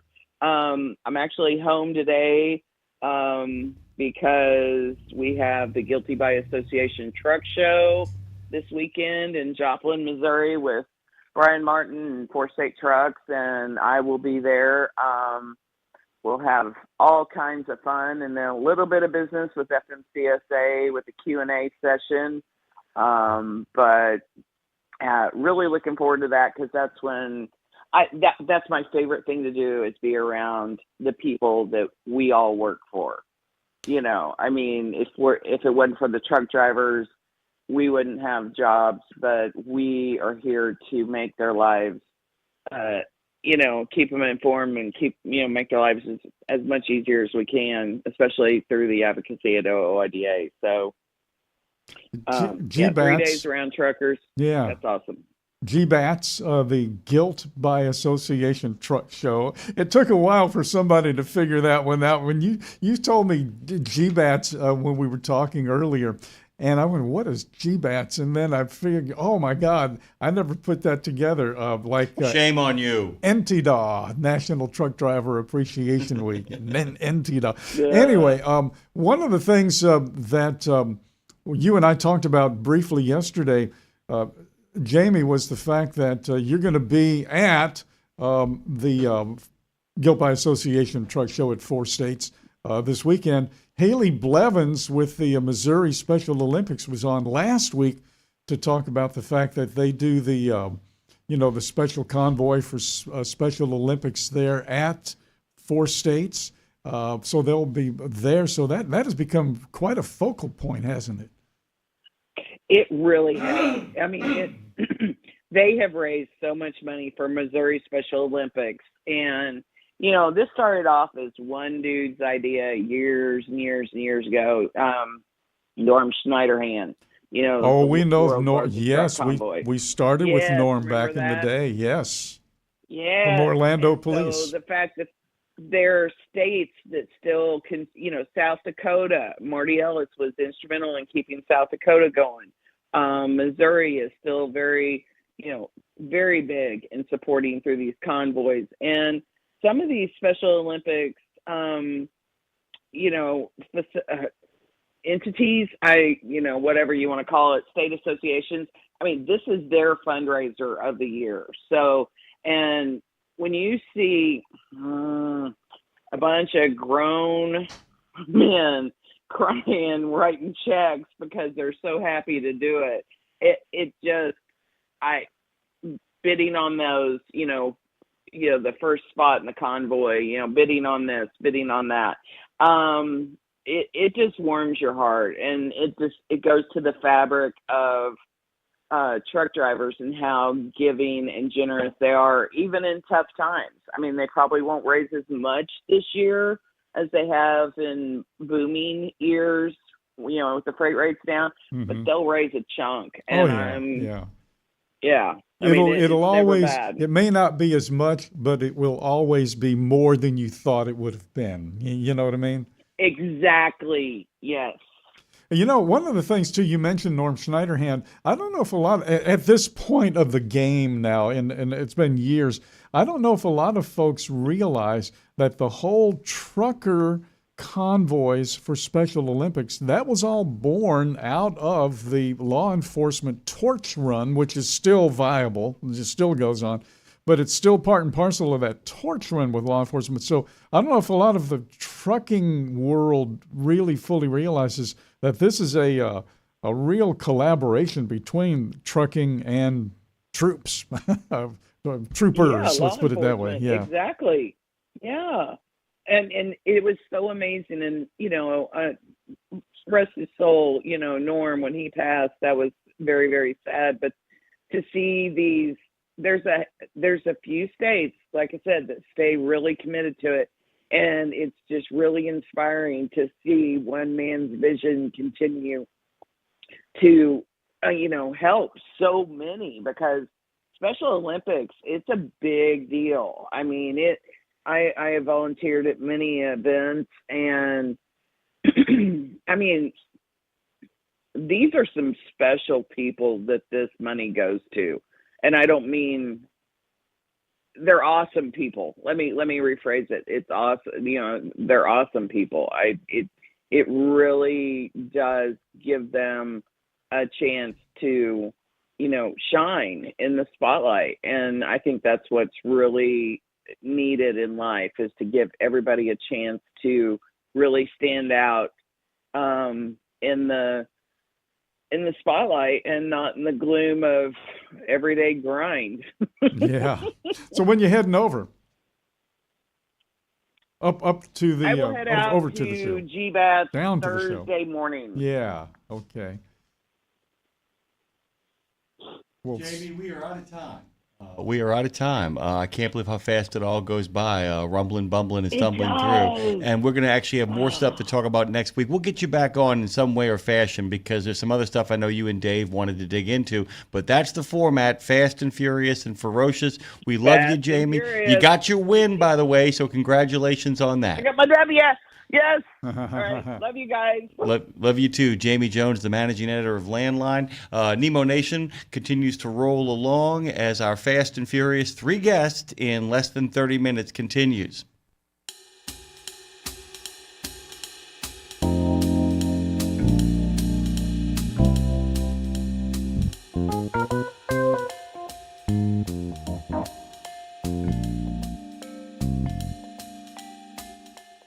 it is always good to welcome new friends to the program, and of course, a new friend that we made when we started our venture here on the World Wide Web. Rico Muhammad is joining us. He, along with Chuck Snow, co-hosts the Rates and Lanes podcast. You may remember Chuck was with us last week on the show. And Rico, good morning. Good to have you back. How you doing? Good morning, Dave. Thanks for having me back. I'm doing very well. My football teams ain't faring too well. At least my college football team ain't faring too well. But other than that, we're doing pretty good. Who's your college team? And good morning to you. Well, I'm originally from Greenville, South Carolina, so I'm a Clemson Tigers fan. Whoo, man, I got to tell you, there are a lot of LSU fans that are very upset with you guys, too, because you're affecting their ranking by not winning more football games. And there are a lot of people at Notre Dame who are, laughing themselves silly because you guys got beat by a Notre Dame transfer quarterback in Steve Angeli, although he's been one of the great sleepers. I'm sorry about that, dude. Welcome back as well. How's your pro team doing? My pro team, Carolina Panthers, they actually pulled one out of the hat yesterday and looked like they had a post for a change. Well, and hopefully that Bryce draft give up that they engaged in might actually benefit them at some point. What is going on, Rico? What is happening in the wide world of trucking over in your neck of the woods? Well, I'm an independent contractor, so running under my own authority, and things are not as best as they could be, but they're definitely not. I think we're starting to hit the bottom. I think we've actually already hit the bottom, and I think things are starting to finally stabilize a little bit for us independent contractors out here. You want to expand on that a little bit? Because it sounds really hopeful.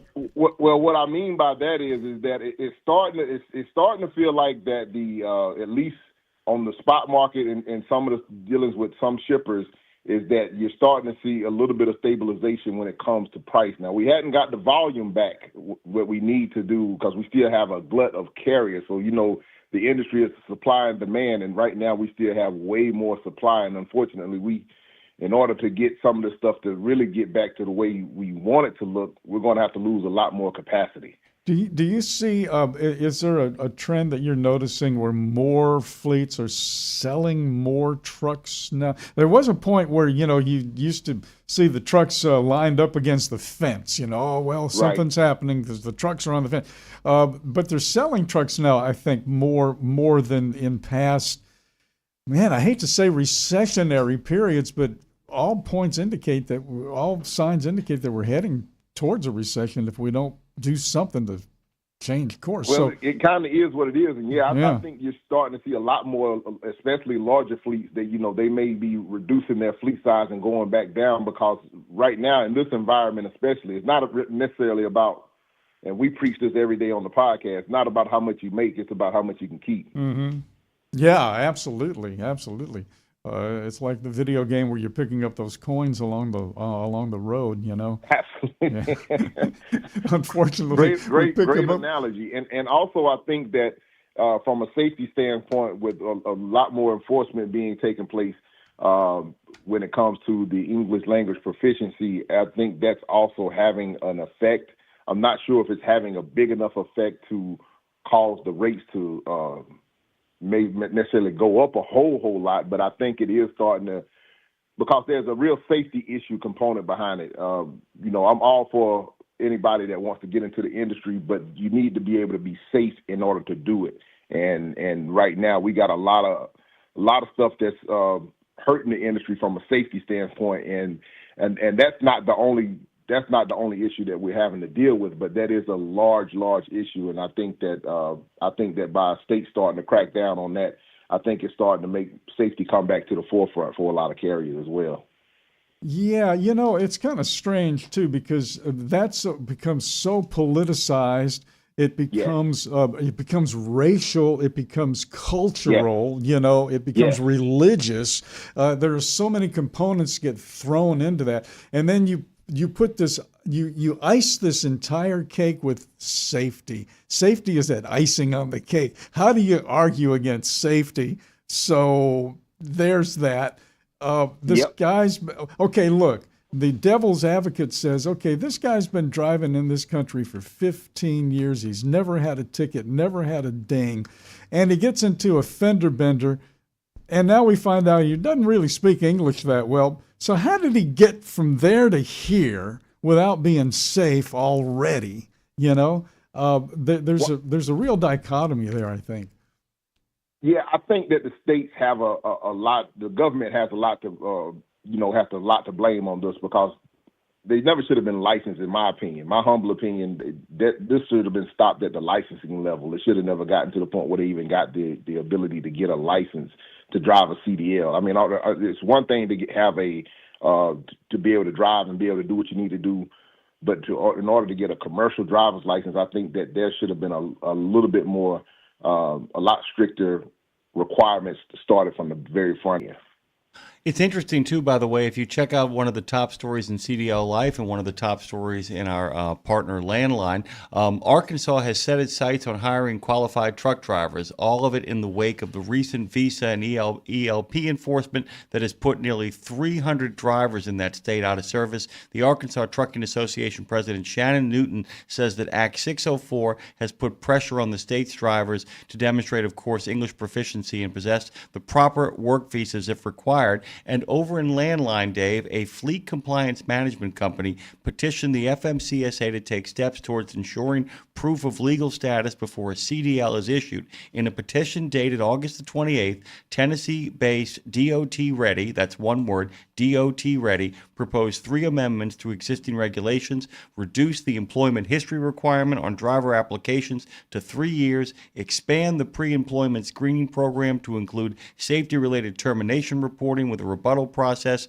enhance CDL legal status, and identity verification. And all of this, a lot of the big talk around here is, how do we make sure the people who are driving, in fact, are up to snuff before we ever give them a CDL? Goes right back to your original point, right, Rico? We got to figure out a way to make sure that it never gets to the point where they ever get on the road. Agreed? Right, and the reason that I'm, coming from my standpoint, I'll just give you a little bit of brief history on where I moved from South Carolina to Georgia. When I went down to the DMV to change my driver's license over, the paperwork that I had to go through in order to get my license transferred over. I'm already licensed in South Carolina, but to get my Georgia address and get a new Georgia license, man, I had to go back and get birth certificates and all kind of stuff. And I was like, geez, Louise, I never had the experience this much red tape in order to get a license. So that's what kind of baffles my mind, how some of these other people are able to get a license when I'm naturally born right here in the United States, and I had to jump through flaming hoops, it felt like, to get my new state driver's license. I think part of the issue, too, is the fact that you also experiencing Brian Kemp's Georgia as opposed to other states, which might make it a whole lot easier. And that's one of the other problems why people are looking to shut down loopholes and non-domiciled and all of that stuff. I think because in many ways that you heard the expression judge shopping. This is almost like CDL shopping, where you're trying to find the state where the least path of resistance is actually there. Rico, we're going to run out of time. What are you looking towards this week? What's happening with you this week that you're kind of keeping your eye on? Well, this week I'm encouraging a lot of people especially independent drivers, start making some process to try to build more and more relationships to maybe develop your own direct customers. You have the ability to do it, ladies and gentlemen. I know it's not the easiest thing to do, but start trying to make strides to make a friend somewhere at one of these shippers, one of these warehouses. Just ride around maybe on the weekend so you can identify a place that you might be able to go into to get a direct contact, and try to develop those relationships so that you can start to isolate yourself a little bit from the swings of the spot market. Rates and Lanes podcast. He does it with our good friend Chuck Snow. Rico Muhammad is the owner and operator of Crescent Carriers LLC, a trucking company he founded all the way back in 2010. Doesn't seem that long ago. Good God Almighty, it's 15 years. Congratulations for your continued success, Rico. And as always, we'll have you back on sooner rather than later. Thanks, guys. Have a great one. Nemo Nation continues to rumble, bumble, and stumble along. It is time to welcome EB to the program here this morning. The founder and principal of EAB Strategies, Elizabeth Barna, is with us. Hey, Elizabeth, and you're not at home, are you? I am not. Good morning, Dave. How are you? Doing fantastic. Jimmy Mack is here as well. And where are you, in Indiana or Ohio at the moment? I am in Ohio for the Ohio Trucking Association meeting. It kicks off at 11:30 today, and then I'll be here for 2 days and then head to French Lick, Indiana for the Indiana Motor Truck Association annual meeting. Right. I think are you heading to Michigan, or were you just in Michigan? I was in Tennessee for their annual meeting, the Tennessee Trucking Association. Although Michigan would be beautiful this time of year. Tennessee was in Destin, Florida, so you can't beat the ocean. It's funny where it's hard to find a state association that has their meeting in the state. In the same state. I know. I was just telling somebody that. I said Ohio is actually in the same city where their state association meeting headquarters are. So that's that's different for once. You know, it's where they actually are. So that'll be nice for them. One of the best times state association season. Yeah. By the way, one of the best times I've ever spent in Georgia was for the North Carolina Trucking Association. I always tell people that all the time. I'm not kidding. It was great. It was in Savannah. It was fantastic. Isn't that funny? I love that. I get it though, by the way. People, one of the things is that, you spend enough time in a particular state, you love it. I mean, look, North Carolina is gorgeous. Texas is wonderful. I just spent time in East Ohio, had a great time down there. But I get it, man. You spend your whole life or your whole business life in one particular place, and you got to say, you know what? Let's all go someplace else and have a little fun and get our heads clear. Well, 30,000 foot view. Go ahead, Elizabeth. I think some folks use it like for family vacations, especially like when you go to the beach. There was a lot of families that came for that. And I was talking to some of the Tennessee folks, Tommy Hodges with Titan. Tommy said, we've tried everything and everybody just always wants to come back here. So why fix something that's not broken, Yeah. Is there a theme? Is there a common thread? Well, there's always a thread and a theme in trucking. We all share the same wins and losses. But what's at the top of the list? What's bubbling up like in these states, Tennessee, Ohio, Indiana? They're all in the same area of the country. And, of course, regionalization has been, huge. So what affects that region may not affect this other region, especially when it comes to things like parking and stuff. So what does that, is it a regional kind of a thing that you feel in that part of the country? I think overall, obviously the economy is a big thing. And there's been, obviously I haven't been to Ohio. I haven't heard that yet, or Indiana, but I have been to a couple other conferences, and there's been different economists, which has been interesting to get different takes. Like in Tennessee, they had somebody from the University of Tennessee, so he did was very Tennessee specific, I would say. But obviously the economy is very big, and when there'll be a recovery really for trucking. But cargo theft has been dominant in every meeting I've been to recently and has been on the rise. I was really, I guess I would say, shocked to find out what the number one and hottest item that has been is on the hit list, and that's energy drinks and alcohol. Oh yeah. Which Yeah. I didn't realize that.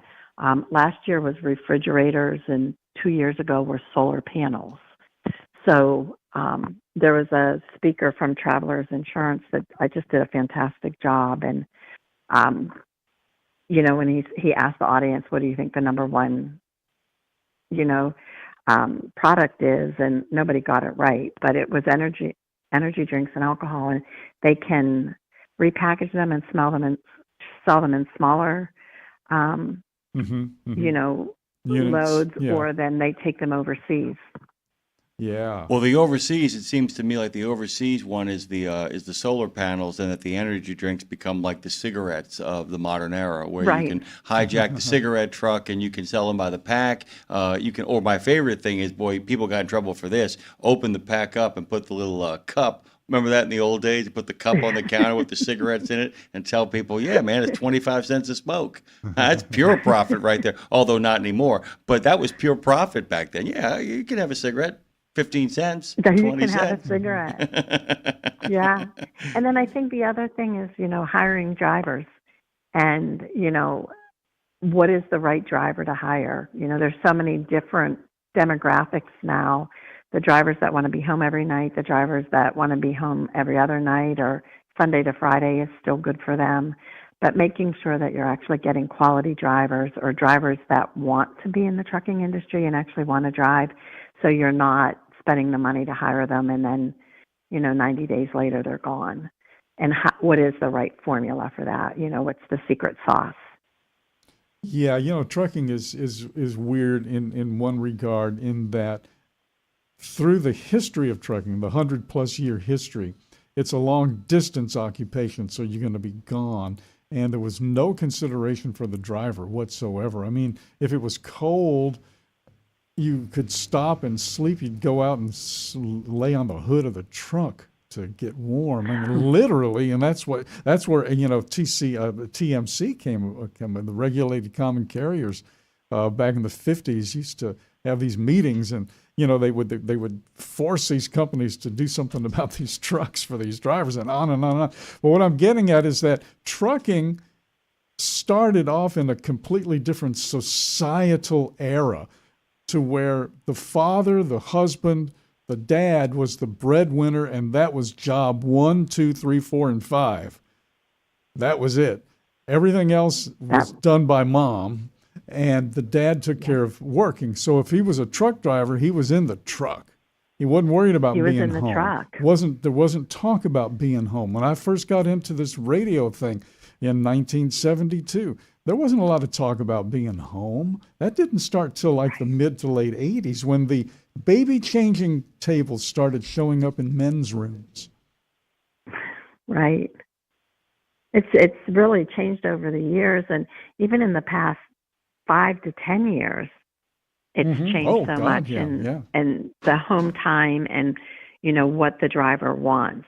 So that's been a big topic, and Tennessee did something pretty cool. They had it was like a debate. So they had 2 company folks that were younger generation, and then they called them the Trailblazers, and then 2 titans that had been in the industry for over 40 years.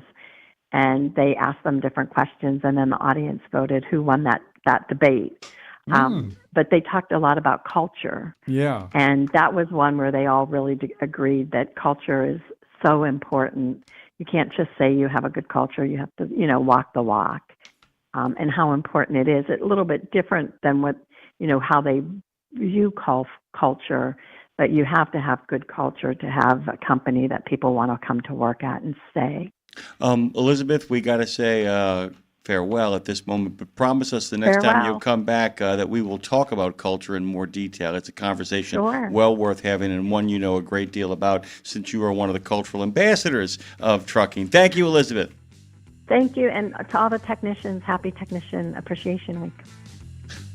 The appreciation continues here on Radio Nemo. Speaking of technician appreciation, go to truckdown.com and find a technician you can appreciate. Since 97, it's been truckdown.com.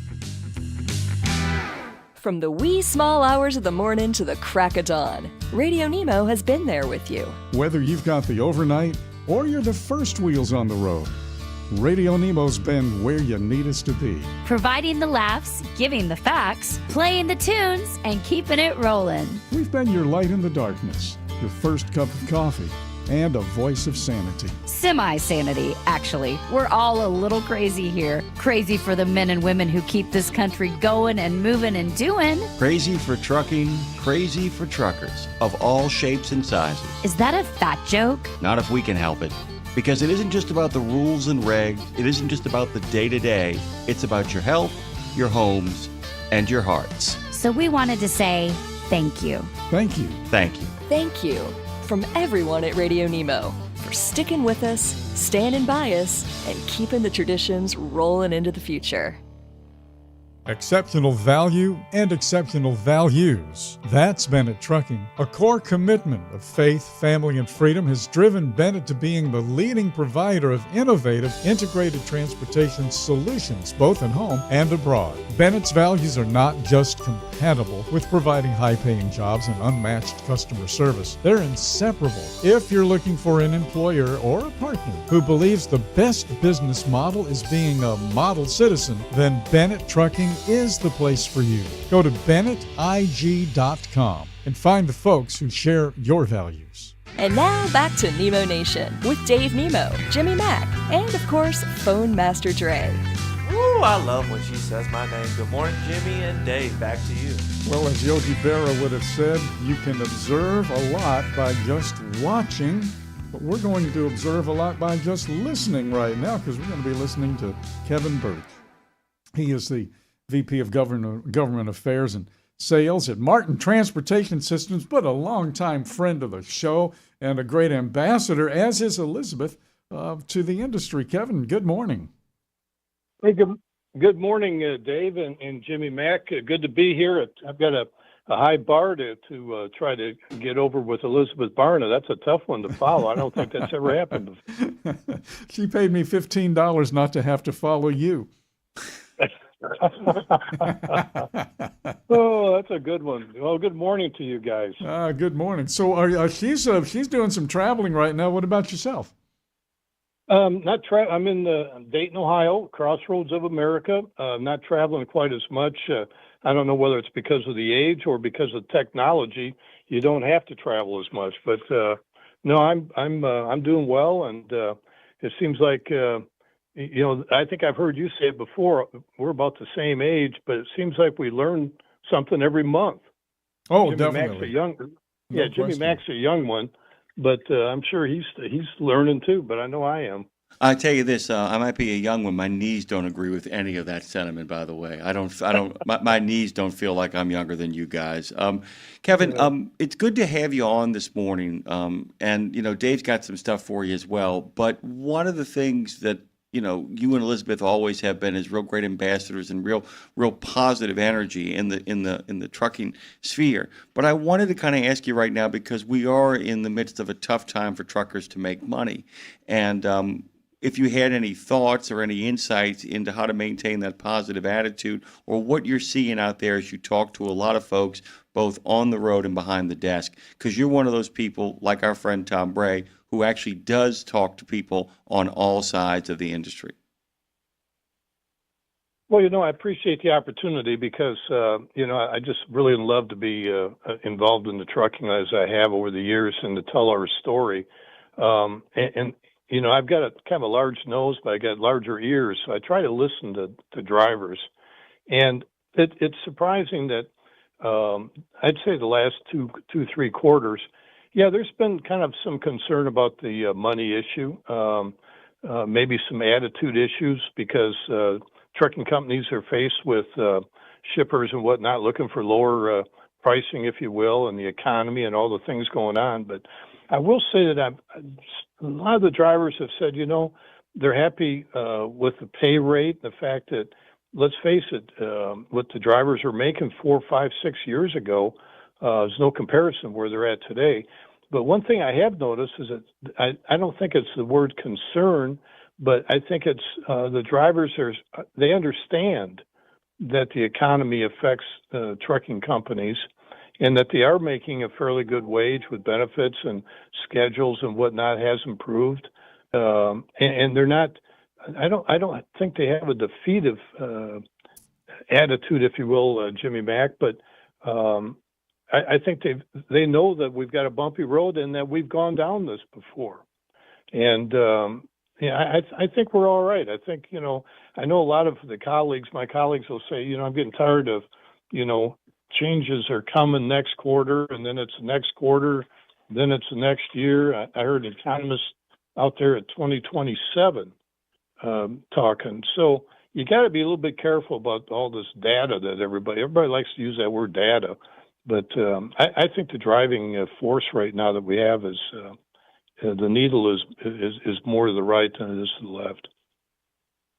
One of the things too that is making another round here is hours of service, and I'm sure you guys up at Martin have been talking about the new pilot programs they're putting into place. And really, what kind of gets my goat about this one is they want to bring something like the 5 and 5 back, which was a beautiful setup for what I call the empty nesters. So the guys out there doing his career on the road, the mom has the kids at home. She's probably got a job too. So she's doing that. The kids get out of this house. She goes on the road. Old school, he would teach her how to drive. New school, she would go to school. But then they would wind up in the truck together, and they would have a wonderful time seeing the country, making some money, doing the 5 and 5 split sleeper. I have no clue how many of those husband-wife teams we lost when that was pulled out. And now they want to bring it back. I mean, come on, Yeah, I'm not too sure, on that so much. And I kind of walk a fine line when I start talking about the technology, the ELDs. I mean, I've been involved with ATA and TCA over the years. Look how long it took us for this hours of service. I mean, I'm saying I remember being in meetings, Dave, for 10 or 12 years talking about the hours and whatnot. But yeah. So this certainly isn't a quick fix, but I don't have too much comment or really at 5 to 5. I don't know whether that's going to happen, but I will say that I think it's odd. I know we're tight on time, but one thing that we've always talked about, whether you're OIDA or ATA, TCA, whatever organization, about driver turnover, if you will, or driver shortage. One thing that I have noticed that Jimmy Mack was saying, what are you hearing out there? I think that the good companies are getting better. They're lowering their turnover rate. So the ones, back in the day, if you had a 40% turnover rate or thereabouts, man, you were a hell of a carrier, which meant that you had some that were 80 or 85. I believe this year I can make a comment that I think the lower turnover companies are even getting lower, and the ones that are higher are getting higher. And nobody's ever talked about that, but I don't think the ones that are getting higher are giving up, but they're not coming up with these ideas, whatnot, on how to retain a driver. Because I saw the other day it was $12,000 estimated cost to retain a driver or to get a driver, and that is amazing. The last time I heard that number, it was, let me see how long ago this was. It was $6,000, and people were pulling their hair out. Yeah, David and I are on. Yeah, we got the rows. We got the oars in the rowboat about the same idea. I heard, it used to be a number was 6 that I would hear. Now I'm hearing 12. But I guess what I'm saying is that the ones that are in that 20, 30, that sweet spot on turnover percentage, I think they're heading down towards 10 because they get it, they understand it. But the ones that are, which means that we've got some. I bet you we've got companies that are 150 to 200. So I think there's no division. I think the better ones are getting really good, And the ones that have been, getting used to driver turnover, get them in, get them out, turn them over, that type of thing, those numbers are getting higher. And I tell you which side of the fence I'd be on is the one that's going lower. Well, it's hard to change a trajectory too. I mean, you get on you put a business plan together and you move it forward. It becomes a trajectory, and it's really hard to stop that and turn it around. So if you're losing drive, you're doing the same thing. You're doing some really good stuff. Otherwise, you're not on the road anymore at all, right? So you're obviously doing some good things, but the component that keeps the driver with the company is the area that you've evidently never have been good at, and have no clue as to how to do it, which seems really strange. Absolutely. And this days where we have all this communication, all these meetings, all of this internet stuff. Actually, I'm gonna throw something at Kevin, and Kevin, if you decide to gracefully decline to answer this, but I don't think you're gonna have a problem given where you have kind of thrown your weight around in this conversation. You are on the side of the people who are figuring out ways to keep their retention numbers up. What is most concerning to me, and I think a lot of the drivers listening might agree, is that those companies that have numbers 85, 90, 100, 150, all that stuff we're talking about, Kevin, I think that there's some people who have figured out how to make that work as a business model. That has, as Dave has said, not just become a situation, it has become the process. And that there are companies out there who are flirting with disaster by literally being set up to churn and burn. And the ones that aren't doing it, the ones that you've taken time to praise, have figured out that even in tough economic times, it makes economic sense to hold on to folks because you don't want to have to ramp back up when the economy does get better. But I wonder sometimes if there are companies who know exactly what they're doing with that kind of turnover, or have adjusted their model to actually make room for that kind of turnover. And that's concerning to me. Your thoughts. And you can say, no habla inglés if you want to. No, I don't think I've ever paused or said no comment. It's just not me. But I don't think you're too far off from being spot on. There are people, and drivers are the same way, but company owners and whatnot, they've figured out a way from the back door and worked from the back door to try to get to the front door.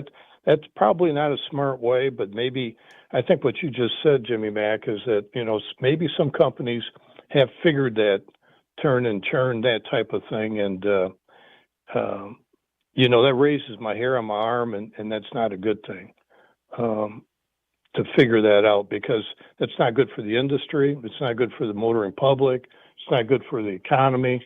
There's just nothing good about that. But I will say, though, that a good company can spend a lot of money on these programs, if you will, data collection, promotional things, safety. I mean, I think truly safety is important to all of us. I really believe that. It's not just a statement. It happens.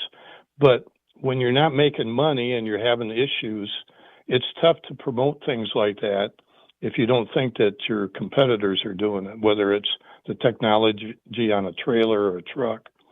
And it's tough, and that's where I think we're at right now. Things are so costly, and you can't give up on the safety side. But yeah, I'm sure there's some that have figured it out, and they're not small companies, probably larger companies that figured that out. But I don't particularly care for it. Does that answer that? That's a great answer for that, by the way. And by the way, Kevin, it's kind of what I predicted you would say. I kind of had a feeling you'd be like, that it might be happening, and if in fact it's happening actively, you're against it. Did I get you right on that? Yeah, that's pretty much. I mean, I've always been from the top down.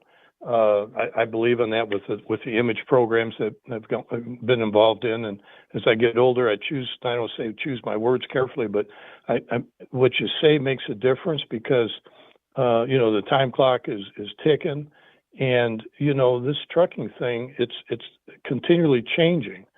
But since COVID, let's get back to being the knights of the road, and we've got a good product to sell. We don't produce anything. We provide a service. It's not that complicated, but a lot of people like to make it complicated. Well, uncomplicatedly, we got to call it this morning, Kevin. You know how what kind of time limits we're on. We gave you one of the longer segments. We always love catching up with the Vice President of Governmental Affairs and Sales at Martin Transportation Systems, Kevin Birch. Good to have you, man. Appreciate you guys. Take care and God bless. Thanks for all you do. Oh, thank you, my friend. Thank you so much. Kevin Birch, everybody. He is the VP of Government Affairs and Sales at Martin Transportation Systems, mtstrans.com. Well, we're hitting the news again, which means, of course, we got a newsman with the plan. If I tried to give Dan Ronan's complete bio, it would actually run through this music in its entirety. More importantly, it would take up the entire segment. But what do you just say we welcome one of our favorite people and a member of the reconstituted Road Gang and a contributing force to this particular platform, Mr. Dan Ronan. Good morning to you, Dan. I love the music. I feel like I'm listening to the 1957 Camel Cavalcade of Stars with John Cameron Swayze. You know, Claire wrote that music as a parody of the CBS News stinger as well, too. Gave it a listen and said, let me take a crack at something. With Walter Cronkite and Richard C. Hottelet in Paris and Charles Bond at the White House. Now, Walter Cronkite. Thank you and good. And that's the way it wasn't. Hey, Dan, what's going on, man? Well, we have an economy that is, I think, stuck. I've been reading a lot of stories and a lot of data, and the impression is that the economy's kind of stuck. We have a housing market that is stuck. Mortgage rates are down 6.3%. Good that mortgage rates are coming down from 7 a year ago. But if you have a mortgage that's in the 4s and you're thinking about refinancing, you're not going to refinance. If you have a house that maybe is a little too big or even is what you don't need, you're not going to sell because you got a mortgage that's in the 4s. If you have a job that pays pretty well, you're not likely to leave because we're not creating 225,000 jobs a month like we were a year ago, 18 months ago. So you're not going to leave. The job market is harder for young people coming out of college, 23, 24, 25, to get into the job market. So the economy right now is stuck, and the term for that is stagflation. Higher inflation, not particularly strong growth, no job growth. It's not a real good recipe, and that's sort of where we're at. And I'm kind of worried where we're going the next year or so. Yeah, that's the magic word, isn't it? It doesn't suck, but it is stuck. So it's not suckage, it's stuckage. And by the way, you used a word that, like I said, there are a lot of people who want to go back to the 70s. Well, that is one of the biggest words, as you and Dave know, from the late 70s, stagflation. Dan, let me ask you something. Dean Croak thinks a lot of it is to do with housing. Where do you think the principal issue is that's causing this in regards to both the transportation sector and the economy at large? Well, we need housing to be stronger. We need to sell a lot more homes than we're selling now. We're not moving houses. People who have got houses have got equity tied up in their houses. They're not selling. The real estate market is in a period of real transition. And also the real estate sales industry is in a real period of transition because of a settlement with the Realtors Group about the splitting of fees for the what was the old 6% fee. The fact that realtors are now not making as much money because they were deemed to be, thought to be overcharging, and that so slowed the market because that there's just not as much interest, and the industry is in a bit of a shakedown too. So you've got no inventory. You've got people who were in the real estate industry as professionals leaving the industry, and you've got mortgage rates. Yes, they're still coming down, but they're still higher than they were 3, 4, 5 years ago. And that a big part of the trucking industry is moving products, lumber, concrete, the things that we use to build homes.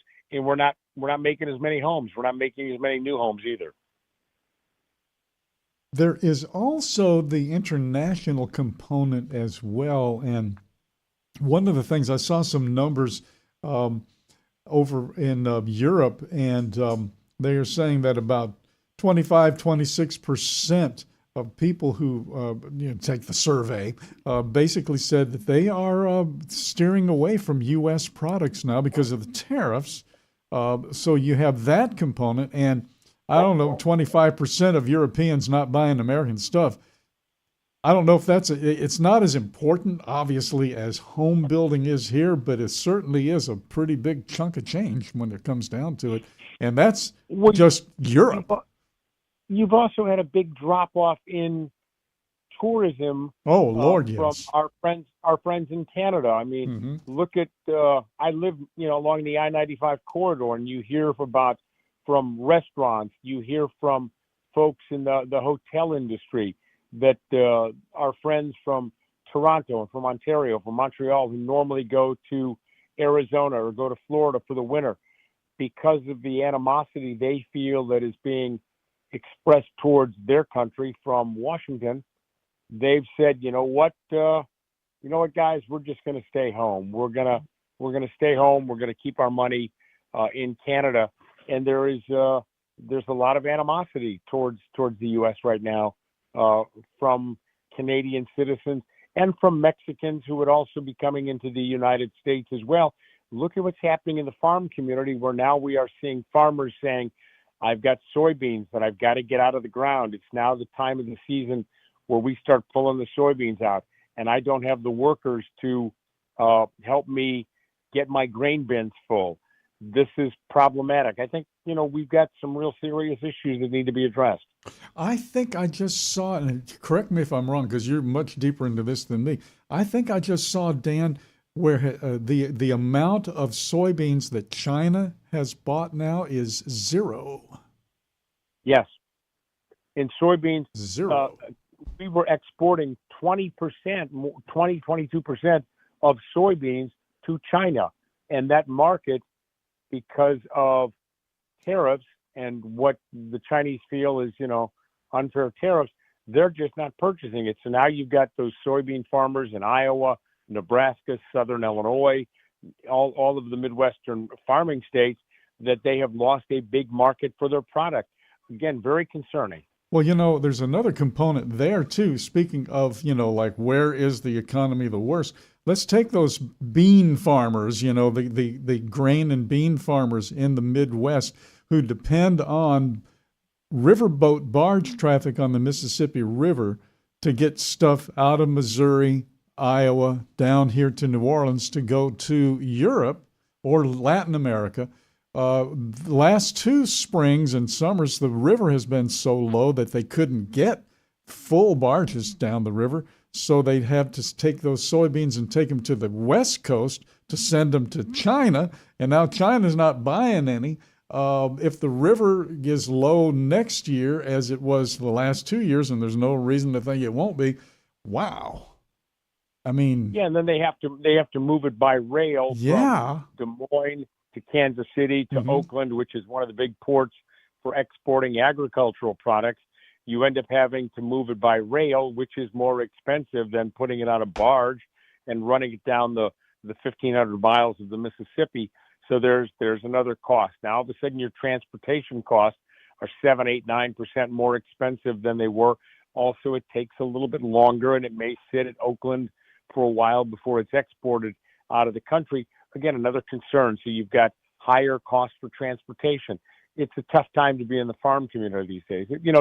Many of them are still making money, but they have loans on their property in some cases. They have loans that they will take at the beginning of the season for their planting and for their expenses that they will take, and they'll say, okay, I'll take a loan in February, but I'll pay it back in October, November, and now the notes are coming due. Texas Bob Murphy told a really great story. He was talking about a farmer went to the banker and he sat down at the desk. He says, well, I got some good news and some bad news. The farmer says, well, what's the bad news? He says, well, my crops did not come in this year, and I'm afraid I'm not going to be able to pay off my loan. And the farmer said, oh, well, the banker says, what's the good news? And he says, well, sir, the good news is I'm going to keep banking with you. Yeah, well, that becomes the question of, when you owe the bank $25, the bank owes you, but when you owe the bank 5, 6, 8, 9 million, you own the bank. Mhm. And that's the reverse that's happened there in some cases. Yeah. Dan, I want to pivot I want to actually take us out of this conversation as we get a few more moments with Dan Ronan here to kind of just have a little bit of fun. I'm going to read a quote that you wrote. But during the off season and sometimes in the spring and summer, Livensparger is wearing another uniform, that of the United States Air Force. He is an officer serving as a first lieutenant in the 116th Air Control Wing, 107th Battle Control Management Squadron at Robins Air Force Base in Georgia. You just wrote an article for Referee Magazine online. Can you tell folks about this amazing American that you got a chance to cover? Spent some time with Shane. Shane Livensberger is a major league umpire. He's not as well known as many of the major league umpires because he's only been around for, I think, 3 years now, full time. Shane works 140 games a year. He's finishing up his season now, third year in the league full time, but he is also a full-time member of the Air Force Reserve, and when he finishes his baseball season here in a couple of weeks, he will report to Georgia, and he will Warner Robins, and he will be a full-time air traffic controller during the off season. He works 3-4 months during the off season as an air traffic controller, moving combat airplanes on missions around the world, and that's what he does.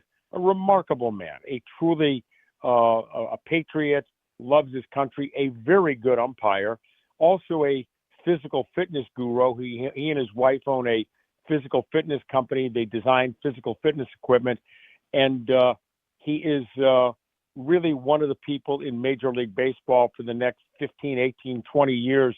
You will see him in postseason assignments. You will see him in World Series. You will see him in the All-Star games. And he is going to be one of these guys like Doug Harvey before him, like John McSherry, like Joe Brinkman, these names that we saw always on the big games. You will see Shane on the field as one of the umpires working in the postseason because he's really, really a good young umpire, and they're spending a lot of time and effort and banking on him as one of their leaders for the next 20 years. Truly remarkable guy who I don't know how he keeps all the balls in the air. I talk to him, I text him regularly, and I'm like, what are you doing right now? He said, I'm going to the gym. I'm going to the ballpark. The job is demanding enough as it is. And then he is now, I asked him and he's also a lawyer. Oh, yeah. I was wondering when you would get to that, Dan, by the way. I sat there reading, and as I got halfway through, I'm like, wait a minute. When did he find time to pass the bar? What the hell? Now you've got a guy who's, he's not practicing, but he's got a law degree, and he's an air traffic controller, and he's a major league umpire. I asked him one day, I said, one day for fun, are you going to go to medical school in the off season and become a cardiologist? And he was like, well, no, I don't think. I think I'm going to pass on that. Dan, I wonder sometimes if, in fact, when batters come up to bat in the ball game, if every once in a while he sits behind there and goes, sometimes we're just lost. I just ask for justice. Find justice in your heart. Dan Ronan always finds justice and time for us here at Nemo Nation. We love having you on. Hey, by the way, let's see if we can work out a special deal down the line. If we can get you, the good umpire, Dave, and I just to have a long hour conversation together at the end of one of these shows. I would love to do that. I know that you got a lot of stuff on your plate, and that would be a long-term project. But think about it, okay?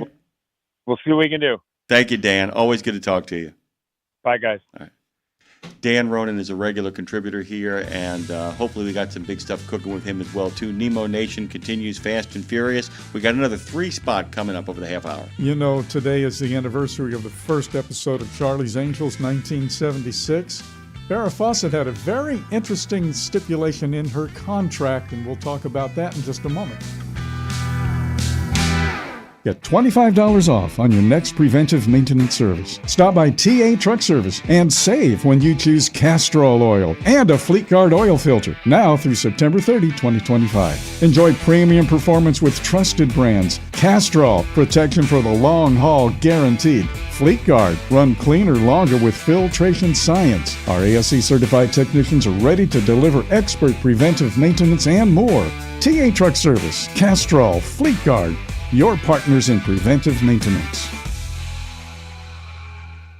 Sap Brothers appreciates you. That coffee pot is a promise of customer service that aligns with their values. And those folks are showing what they think of you for National Driver Appreciation Week by celebrating all September with scratch and win games, prize giveaways like Yeti coolers and UFC tickets, not to mention 10 full sets of steer tires with any PM service or 250 shop spend, all in the app.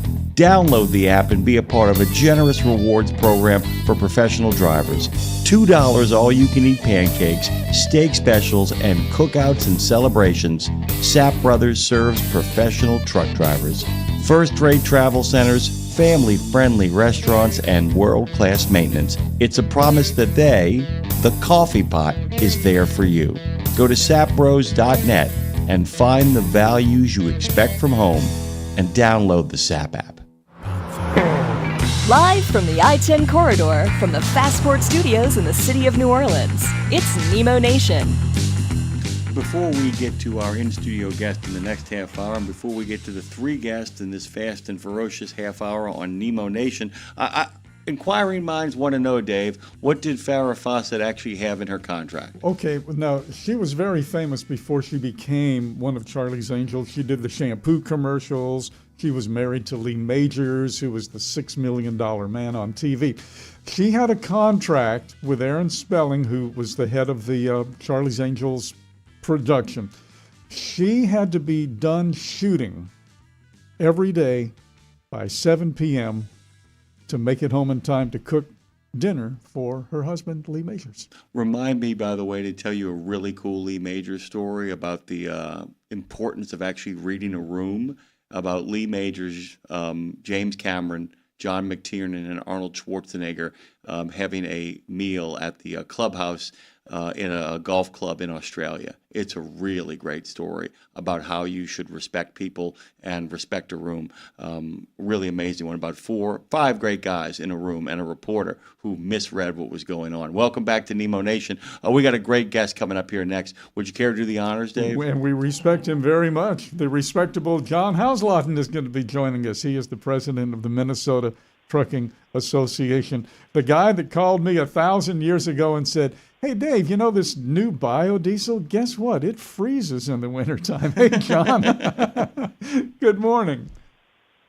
Yeah, good morning, Dave. Well, it's not freezing today. It's 68 degrees in Minnesota, and, it's the best time of the year here. Leaves are turning, and the sun is out. Oh, fantastic. Well, you sound pretty chipper here this morning yourself, my friend. Well, it's a good day. We're bringing some members together. We work hard, truckers, right? But we have some fun. So we're doing a clay shoot today, actually a sporting clay with a bunch of members. Somehow they're carving a little time away from work, and we're going to just have some fun in the outdoors, seeing how well we can shoot. By the way, John, when my wife figured out what clay shooting was, can I tell you, there has never been an opportunity that I've gotten to go out and shoot clay where she hasn't found a way to say, I have a little free time. I can always make it there if you want my company. It's really fun. It's one of the most fun things. I continue to do it. It's a blast, isn't it? Well, yeah. And sporting clays is not trap shooting, right? Trap shooting is one position. They just go up. These are like coming at you from all angles and all whizzes, and it's humbling. By the way, for those of you who don't know, as Dave said, John is the president and chief executive of the Minnesota Trucking Association. He's been doing that gig since '96. He's responsible for the overall management of the organization's multifaceted statewide advocacy, safety, and member service programs. He really has a focus on 2 things: improving highway safety and making sure that the public image that you guys actually have is the one that you actually have privately, that people know you as the upstanding Americans who actually are doing the job out there for everyone. So, John, welcome. It's good to have you back as always. Tell us about the Student Engagement Toolkit. Yes, we've worked hard to try and figure out how to position the trucking industry in front of students. And, educators have full schedules, full agendas. They don't give out their emails. College and career counselors are very busy.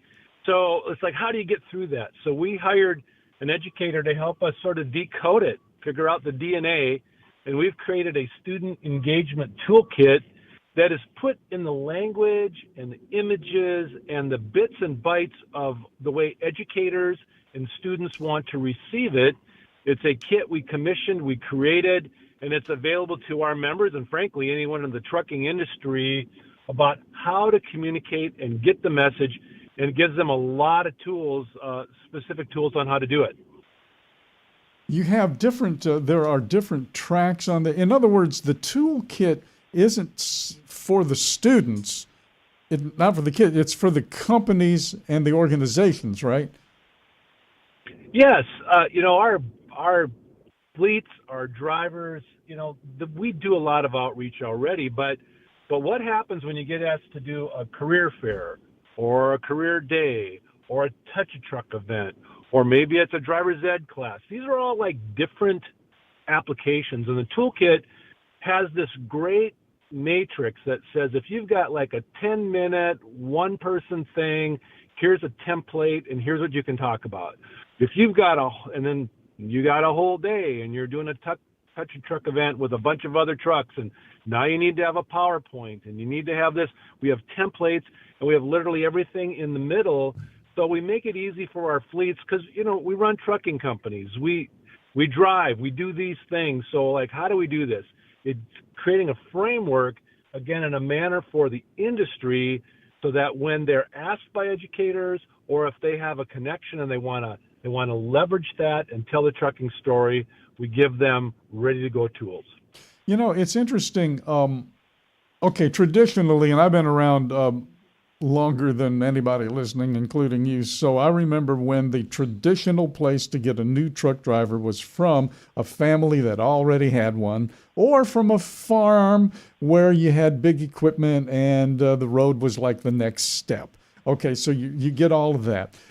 Things have changed so dramatically now in terms of our society and our culture. We were talking a little bit with Elizabeth Barna about that a little bit earlier, about the culture of trucking and the culture of our society.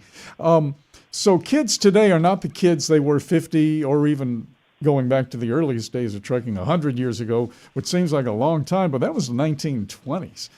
That's not that long ago when you think about it. Trucks and cars were still pretty much the same as they are now, except for the bells and whistles. But everything surrounding that stuff, everything that surrounds those vehicular things is different. Pressures from from outside sources are incredible. How do we tell? We can't use old school technology and old school methods to get these new age kids into these trucks or into these shops where this is National Technicians Week too, and we have a shortage there. So how do we change the message enough to? This is really cool. What they're doing down in Alabama is really super cool too, in terms of kind of taking the bull by the horns and getting to these kids in their own terms. Well, it's certainly meeting the students where they're at. And when you're in elementary, you have trucks are cool, right? So we leverage that by giving them experiences, and it's really not career exploration. That happens later. But when they're ready for that, it's positioning the industry and using the assets we have where students are at. And you're right, Dave. If you think we live in a society now where driving is not a given. Once upon a time, driving meant independence. Driving meant your ability to see your friends. It meant all of these things. And in a digital world where, frankly, a person can stay in their home and they can have communities, they can see the rest of the world. Like, why drive? Well, you have to drive to get a CDL. So to even understand that fundamental, and I would also say every industry is out there telling their story, whether it's HVAC, carpentry, plumbing, you pick it. And if we're not there, they're not even going to consider it. And I think the thing that we just take so for granted, it's the truck. We're around them every day. We drive them, we fix them, we talk about them, we lobby about them. But the average person, they just see them. They just go by. And so to give students that opportunity to get up close, to open it and to crawl inside, and even that. We used to do events at roadside rest areas where, hey, come on in a truck. Well, we're in a world today where we think a truck's a great safe space. Well, an average person's like, what's going to happen in there? Who's in there, right? We've got to create safe opportunities to interact, see what it's like, pique their interest, and help them understand it. It's not just driving, it's not just tech. We have all these other careers now in trucking that we need to fill. mntrucking.org. By the way, /toolkit will get you to the Student Engagement Toolkit, which has been designed to help the Minnesota Trucking Association's members connect with students in their communities to discuss trucking careers. More importantly, it works for everybody, by the way. This ain't just isolated to Minnesota. This may be the guide map, the great laboratory of democracy that states often engage in to help other people see the way.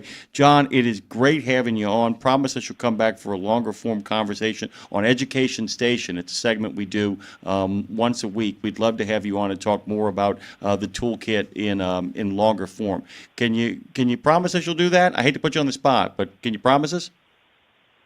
I love to talk all things trucking, so short, long, I'm ready.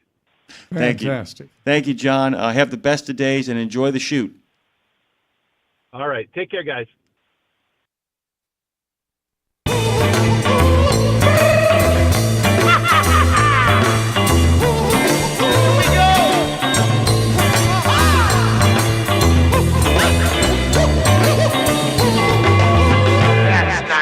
The Minnesota Trucking Association is mntrucking.org, mntrucking.org. And for the toolkit, just put /toolkit, and it's pretty cool. It is, it's more than you think it is. We are joined next, by the way, here on Nemo Nation by a friend of the show. Kevin Hall is the CEO of CDL Life, making his first drop in the rapid fire segment. I know we will have him on more down the line in some of the longer segments, but we wanted to get a chance to say hi and good morning to him. Hey, Kevin, welcome. It's always good to see you in the real, and it's good to have you on the show. Hey, appreciate the opportunity. Huge fan, always have been, and excited to be on with you this morning. Oh, thank you, Kevin. Really wonderful to have you with us. You know, Andy Warhol was correct, but I don't think he envisioned how correct he was and how true his words were when he said everybody wants their 15 minutes of fame.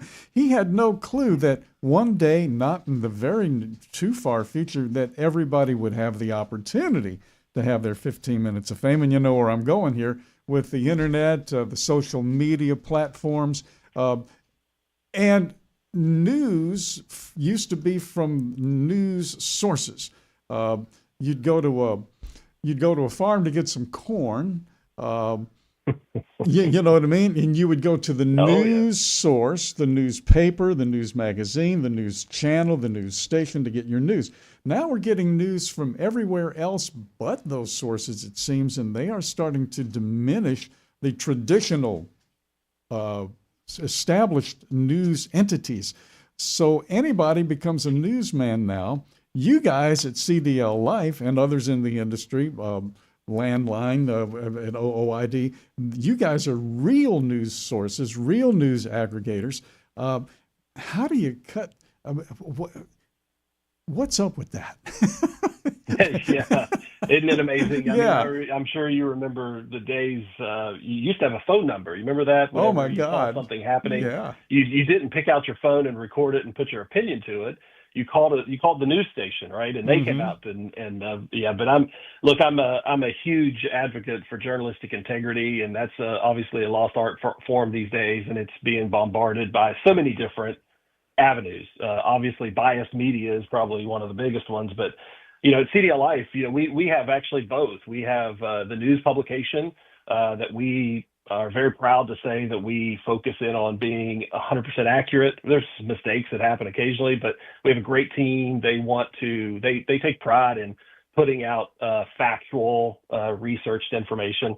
And we also have the social side. I mean, we have the largest, most engaged audience of truckers out there, and it has its place, right? Social media doesn't have to be factual.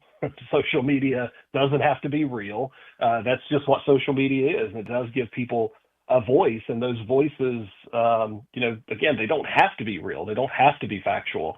That's where brands like you and brands like CDL Life that take great pride in journalistic integrity, I think that's where people fall back to find out the real information at the end of the day.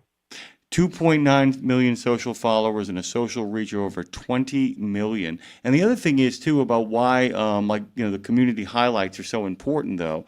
Dave and I have always kind of said we're less interested in your opinion and more interested in your point of view. And we distinguish the two things that we can always tell when you're just offering your opinion. But when you get a driver's point of view, it means you're getting a chance to see the world from where he or she is standing. And that's what's so crucial is that, one piece of misinformation that would have never met before having social media. So a huge advocate for that. It does give people, that's where the word influencer came in. It does give people the more ability to influence others. And so, I still hold out hope that society will start to think on their own and go back to the facts, what's real, not what somebody's influenced them to think. But yeah, I think that's the part that comes into play I think influencer is a great word, right? It's they're influencing people's minds that are out there, and people are just kind of going with the flow as opposed to thinking on their own and getting down into the nitty gritty facts. But society's always had that issue. Those kids are a bad influence on you. That's what my mother would say. That's right. That's exactly right. Yeah. Exactly right. Yeah. I was kind of curious as you aggregate all this news together. And you can get back to your influencer point too. As you begin to as you aggregate news, as you begin to kind of kernelize it down, because you're trying to give people a lot of information. And one of the really cool things about CDL Life site is that it is a combination of, and I mean this as a compliment, the ridiculous and the sublime, meaning the information and the facts you need about the goings on and doing in the industry, but also these kind of snapshots of accidents, of uplifting things, little bits and pieces. It almost seems to kind of function as kind of a national version of the local version of the news. Am I making sense? Absolutely. So again, our focus is on the people who live this crazy CDL world, right? This life of CDL. And we want to showcase what it's really like out there, right? Again, I go back to journalist integrity. It's not trying to sway to make everything look rosy on the road, because we all know that it's not rosy on the road. Your listeners know that it's not all rosy on the road. It's a tough job. It's a scary job. It's got lots of accidents out there. There's lots of regulations. There's lots of pains. There's lots of great people. And what we try to do at CDL Life is to showcase all of that, right? We want to showcase our core focus is drivers. Like, that is our audience of who this news is for. And we poll them, we check in with them all the time about what they want to hear about, and they want to hear about the things that we push out. And so we're just trying to be real, right? At the end of the day, real as what happens, what that life is like, and try to bring some understanding to what it's like out there on the road, what the life of these truckers have to everybody, whether it's you, whether it's the consumer, the companies that they work for. At the end of the day, we're just trying to bring a view of what that life is like. Well, it's funny too, because I was giving people a sense of what goes on over there, and just to give people a sense of it, here are the headlines. Arkansas sets sights on hiring qualified drivers after 279 drivers placed out of service under stricter rules, under stricter visa and ELP rules. Video shows the moment that load shifts knock semi-truck cab off frame. First 3 victims in fatal U-turn crash to be buried this weekend, and on it goes. What I also have noticed, Kevin, that is really cool is one week you'll have an interview with a driver who says, driver, after 50 years, says he wouldn't trade it for the world. And then the next week you'll have a piece that says, driver, after 40 years, says he has nothing to recommend about this. And the idea is to create this, in many ways, what CDL Life is doing, unlike almost any other platform, is creating a mosaic of from the high to the low to the individual voices to the big stories. And it's almost like the way to really keep up with it is to let all those bits and pieces of stories accumulate, and then you get a sense of what it means to be really in that seat. Is that kind of the idea? Exactly. We don't want to be an influencer. We are advocates. We believe in truckers, right? We believe in what they do. We want to make their life better. But life is a mosaic, right? Life on the road as a trucker is many things. One day it's good, one day it's bad, the next day it's great, the next day it's horrible.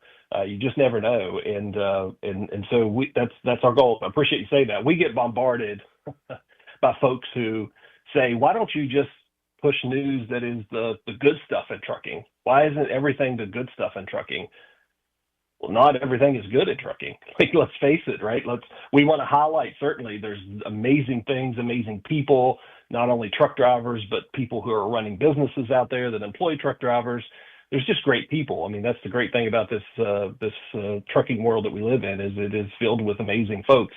But yeah, we just try to build that real world, what it's like, and hopefully people are reading that and getting a sense of what it is really like out there, and having some compassion or connectivity to what the life of a trucker really looks like. Kevin, I told you, man, when we first talked over here at the Degas House, that this particular show is fast and furious. We are out of time. Promise that you'll come back for a longer form discussion of the process itself, how you guys actually assemble this amazing website. They wake up every day with the purpose to improve the lives of those who live this crazy CDL life. Kevin Hall is the CEO over there, and we are thrilled to have him. CDLLife.com. Good to have you, Kevin. Thanks a lot. Congrats, guys. Thank you, sir. Kevin Hall, everybody. We'll take a quick breath here. Dave, take it with me. Ready? 1, 2, 3.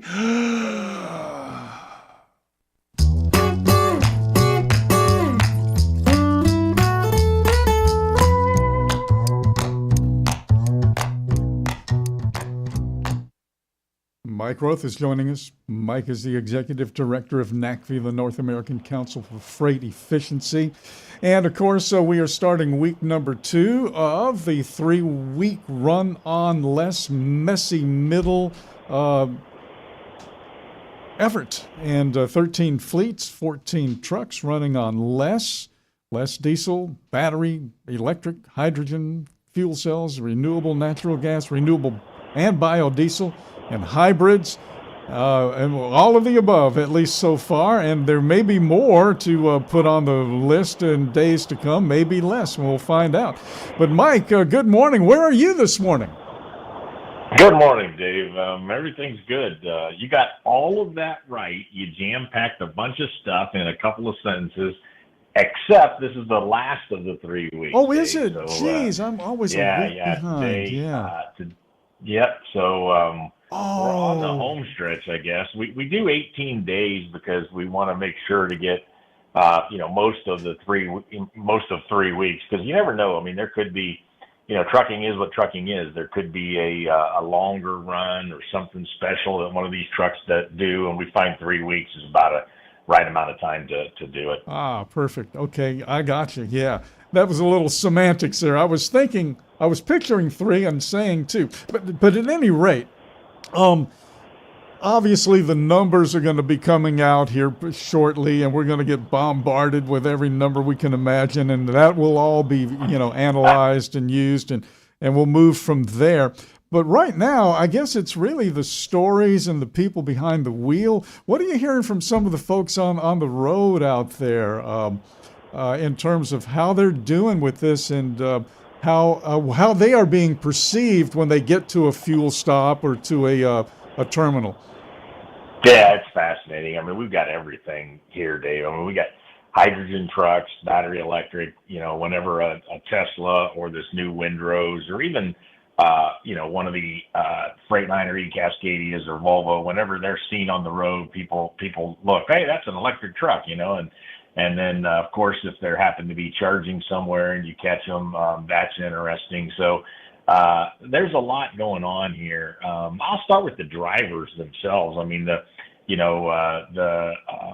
drivers of these newer vehicles, they're proud to be driving something that doesn't even have an engine in it, or is hauling with batteries. It's crazy to think about it sometimes. I even as much work as we've done in 7 years following electric trucks, there's still days I wake up and go, oh my God, what are we doing? Like even I have questions of why bother, but for the most part, they're just doing a great job. We have one of the trucks are doing mostly public charging. The Windrose truck across Southwest, I mean, it's been all the way from San Antonio to LA to Vegas and in the 2 weeks so far. And they're doing a lot of charging at Walmarts. So they're using Electrify America chargers and relatively fast chargers. Sometimes you can find a 350 kilowatt charger. That'll completely charge that truck in a little over 2 hours. But sometimes just this weekend, that same truck hit a green lane charger in LA, actually just outside of LA, and it did over 700 kilowatts. So in that case, they're charging the whole truck up from 0 to 100% an hour. But then also you've got the other end of the spectrum, so to speak, with diesel trucks all over the country doing right now. The Mesilla Valley truck and the Henry Albert truck are both over 11 miles per gallon average for the 2 weeks. So you really can't compare them. They're hauling different freight. They're doing different routes. But, where America is full of competitors, so everybody's trying to do their best in this run. So, the people are there. I mean, and the stories outside of the numbers are exactly what's interesting. Not just the drivers, but the people making this happen and really wanting to get the most out of these technologies. That's the thing that struck me personally, having done all the planning and all the work and all this work, Dave, is that there's a great desire to do the best with what we have. And that shows up a lot in trucking. So, people think that all these technologies are going to have a future. I tend to believe mostly the same. And so, how do we get the best out of the technologies when some of them are range limited, some of them have a lot of weight limitations, some drivers love, some drivers, struggle with. But, how do you get the best out of what you have? And that's what these 13 fleets are doing with these 14 trucks. Up till now, let's say up till now, and you know what I'm saying here, we have depended on, and let's say in trucking for the past, say, 75 years, 80 years, we have depended on diesel fuel to do every possible action a truck can make, to haul every possible load, to go to every possible location. Okay, so we want to improve that as much as possible to get as much efficiency out of that diesel as we possibly can, and we've been doing that. Okay, now, we have all of these other components, all of these other energy sources. Are we getting out of the mindset to where, okay, this electric truck has got to be able to do everything the diesel truck does? You know what I'm saying? Are we starting to get our parameters in line to where electric is good for this but not good for that? So if you're doing this, do it. If you're doing that, don't do it. How are those lines are going to be drawn pretty sharply here? Are they being drawn now? That's the place that we're looking for something to replace diesel exclusively. So we wouldn't be here if we weren't, we wouldn't have messy middle. We wouldn't be doing this run if we believed one of these solutions, whether it's renewable diesel, renewable natural gas, battery, hydrogen. If we believed any one of those could replace trucking and be this Swiss Army knife that we've had with diesel for 75 years, as you said, then we wouldn't be here. Right. So I think or we'd be doing something different. So I think many of these, I'm hesitant to say all of them, but many of these will be, players as we move forward, even in long haul trucking. And some might be here for a decade or two. I mean, there is concerns about the, amount of feedstocks we have for these renewable diesel and biodiesel solutions. But maybe they can if they could each take care of 10% of the market in sort of the true long haul irregular routes, because 100% biodiesel is delivered to most truck stops today. They just don't offer it. They blend it with petroleum diesel for all the diesel our trucks consume. So if we had a pump for that at each truck stop, we could utilize biodiesel. But let's just say it takes care of 10%. Renewable diesel might take care of another 8 to 10%. That might be a little high. But then renewable natural gas takes care of 30 or 40 or 50%, and then battery does what battery does well over the next decade or two. And then maybe we get to battery packs. I mean, whoever thought we'd have a full phone and computer either in our pocket or on our wrist that we have today. And part of what enables that is incredibly small batteries and processing. So why wouldn't trucks do the same thing? So just because these batteries and these electric trucks today have these ginormous batteries that weigh all this and so forth, I doubt that they're not going to get, I believe they're going to get incredibly They better. already are. Yeah, and they already are. Yeah. Mike Roth has joined us this morning, by the way, the executive director of NACFE. Go to NACFE.org, by the way. The messy middle continues. We're middling our way through here on Radio Nemo's Nemo Nation. Thank you, Mike, and we'll be talking to you sooner rather than later. I hope everything continues to go well. Thank you. Thank you guys for having me. We'll be back on the other side. We'll give Martin a call, Dre, and we'll see what's going on there. We'll be talking to Martin Garcia of the National Association of Publicly Funded Truck Driving Schools and a whole lot of other stuff, too. Nemo Nation continues.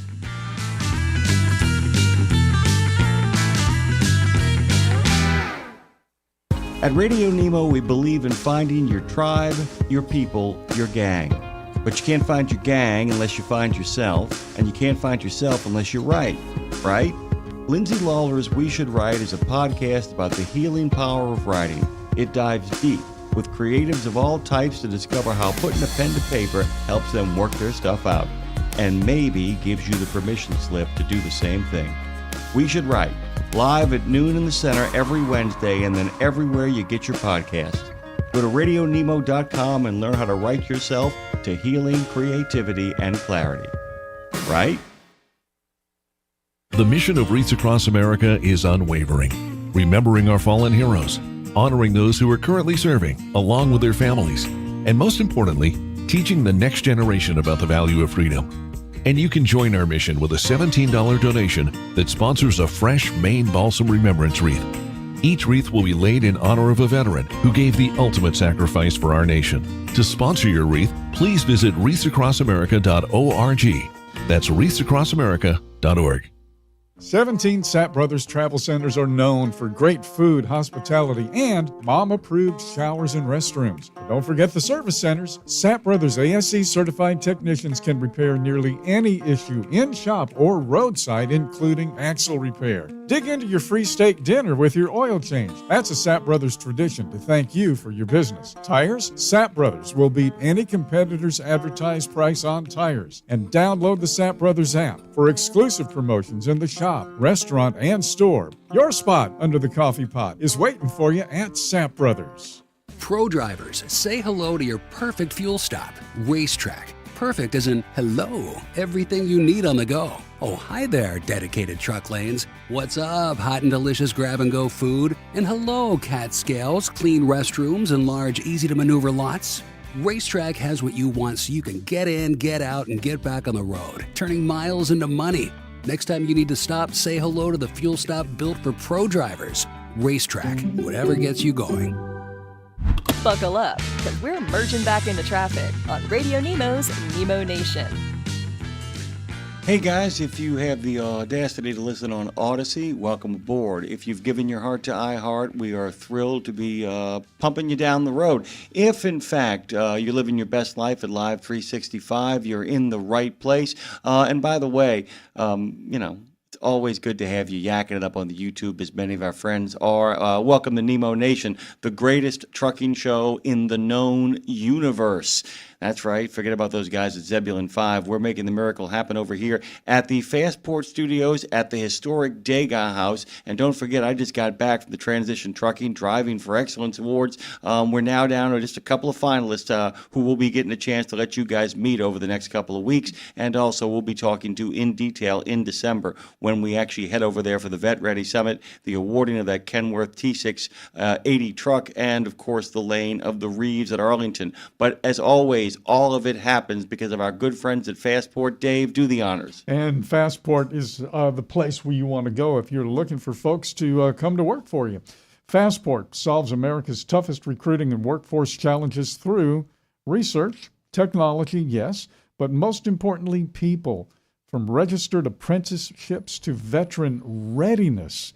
It's beyond friendliness, veteran readiness. Learn more at www.fastport.com or www.nationalapprenticeship.org.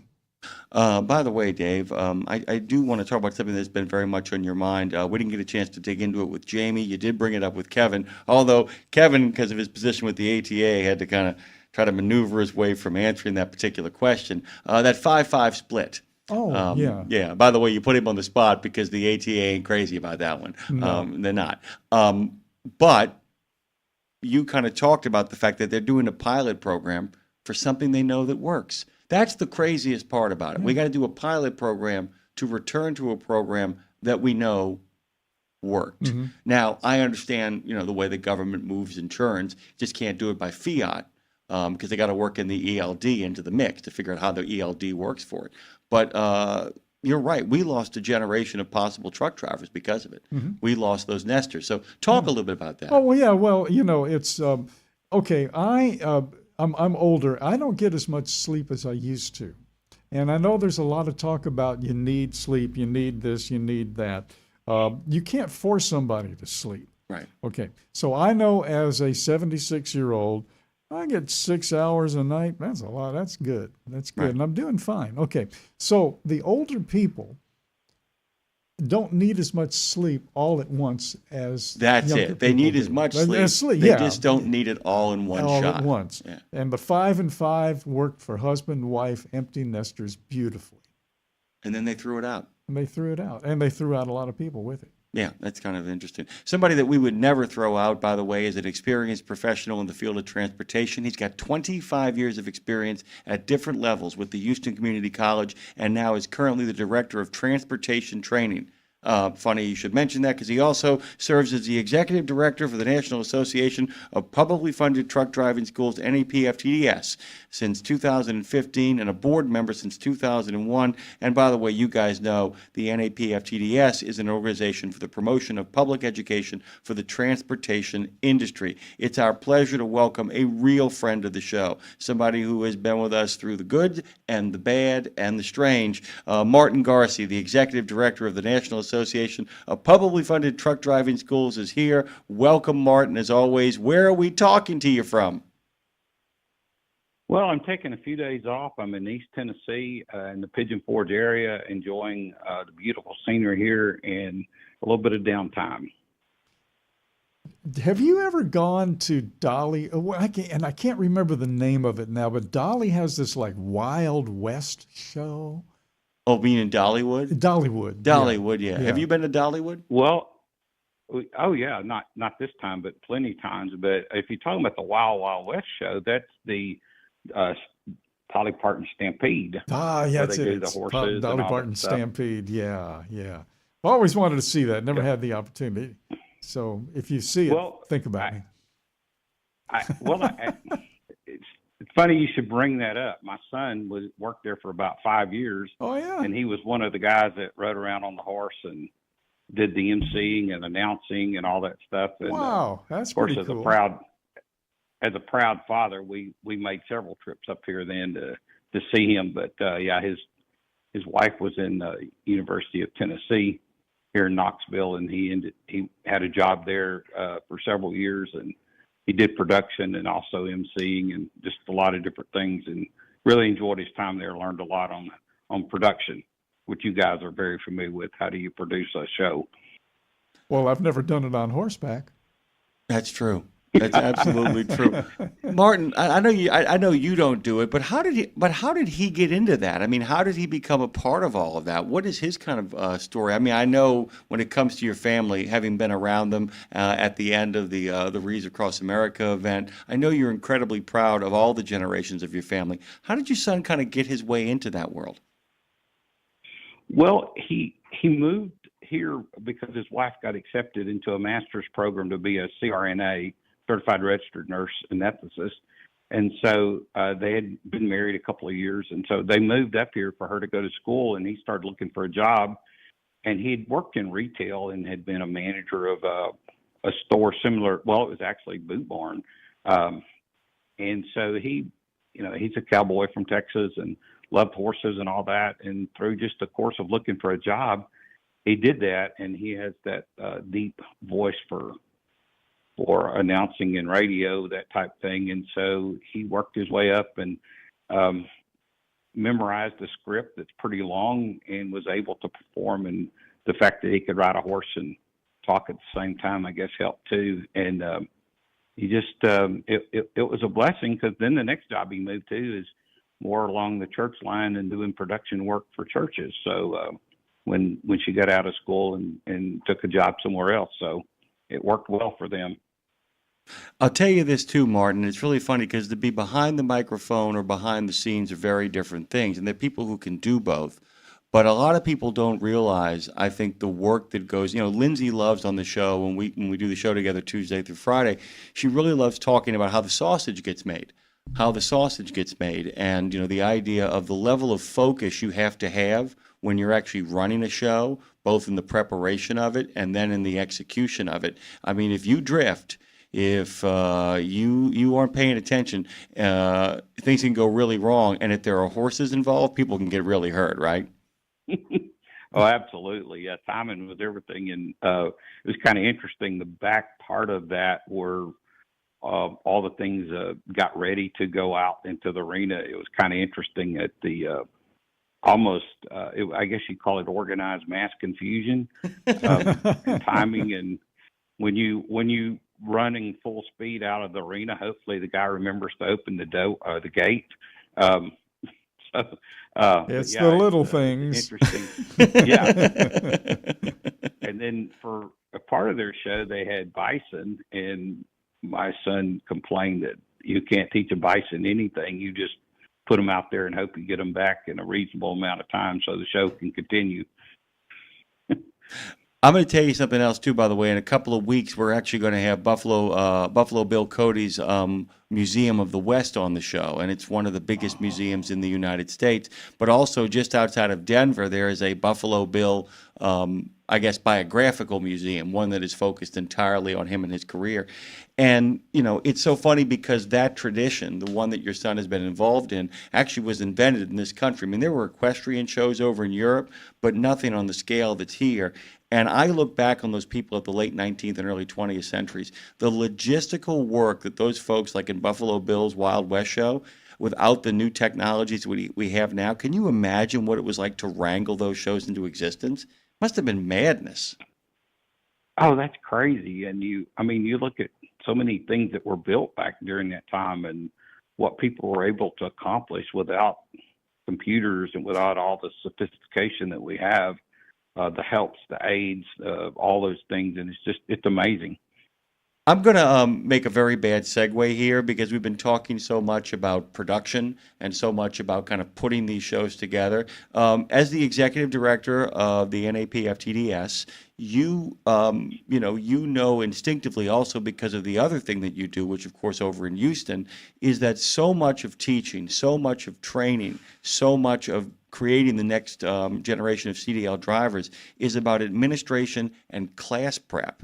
That the classroom experience is often for teachers and administrators the most fun part of this process when the rubber meets the road. The real work of what you guys do is in all of the conferences you have and the committees you have, the discussions to get the curriculum right, and then making sure that the lesson plans, both in regards to getting ready to teach and then the evaluation of the students, that's the real work, right? Can you kind of let our people out there once again know what it is the NAPFTDS really focuses on? Absolutely. And like you mentioned, the prep work for that is so important. And this time of year, we're doing regional meetings that around the country, 5 of them, I think 3's left. And we spent a lot of time. We were up at Cecil Community College even last week, and we spent probably a half a day discussing kind of the trials and errors that we have went through at different points on how's the best way to teach. You have a limited amount of time. You have a person who knows absolutely nothing about the truck, and you have a very limited amount of time. So how do you prepare that student for the road? And we all know that it takes more than the few weeks that we have them, and we hope and pray that they go to work for a company that has an extensive training, a mentorship program, whatever they want to call it. But from the classroom perspective, we spend a large part of the time obviously teaching them the rules, the regulations, and as you know, the green book, the regulation book is thick. You can't teach it all, but what is very important? What do they have to know? And so there's no time for downtime. And so a person has to be prepared and also has to be very knowledgeable in that industry because they're going to be asked those questions. What is it like out there? So it's important that prep work is done and that we're able to give them a package, so to speak, that makes that helps them to become successful, gives them that opportunity to be successful as they get out. And a lot of people say, well, I studied and got my permit. Now I want to go out and drive. And as a school, and most of our schools that belong to our association, we want to spend time with that student and learn something about them before we put them in a truck and get out on the Houston freeways with them. We want to make sure they have a good background, a good knowledge of the rules, of regulations. We're able to trust them out there. And then, of course, we start out on the range with an area that, teach them how to control the truck and then steadily move up. But being able to teach a person what you're doing is totally different than doing it.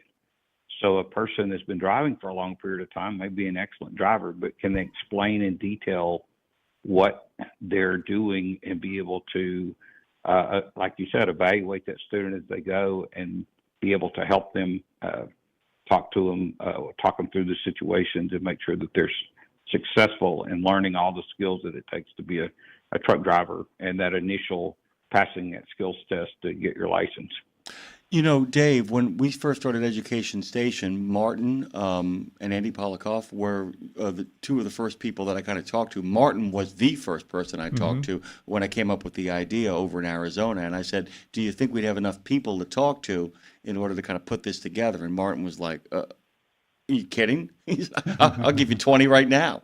And one of the things that I've learned, Martin, is that in the field that you work in, that there seem to be two, and you can correct me or actually make additions to this too, the two big things that seem to really kind of concern your association and anybody who is invested in actual quality CDL education are maintaining certain levels of standards, and you just mentioned this too, making sure that the partnerships that the community colleges, the trade schools, the publicly funded institutions have are quality partners, that they actually have a continuing education over there, that the training doesn't end with you guys, but in fact continues. So is that fair? You guys really focus on standards across the industry in regards to training and finding the right people to partner with to make sure your students find fulfilling and rewarding careers. How'd it do? Yes, very, very on point.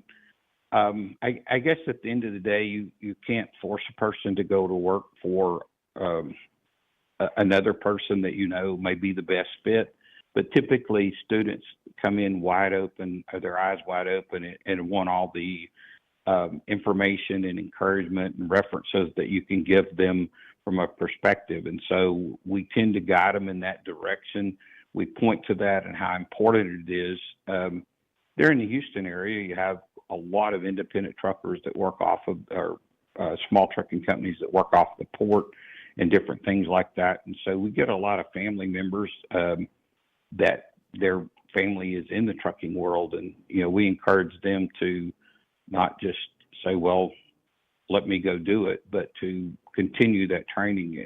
And the people who care, will continue that training as continue training as they go, because you never learn everything. You kind of constantly have to upgrade your skills. So it is very important, and we do our best to point people in that direction.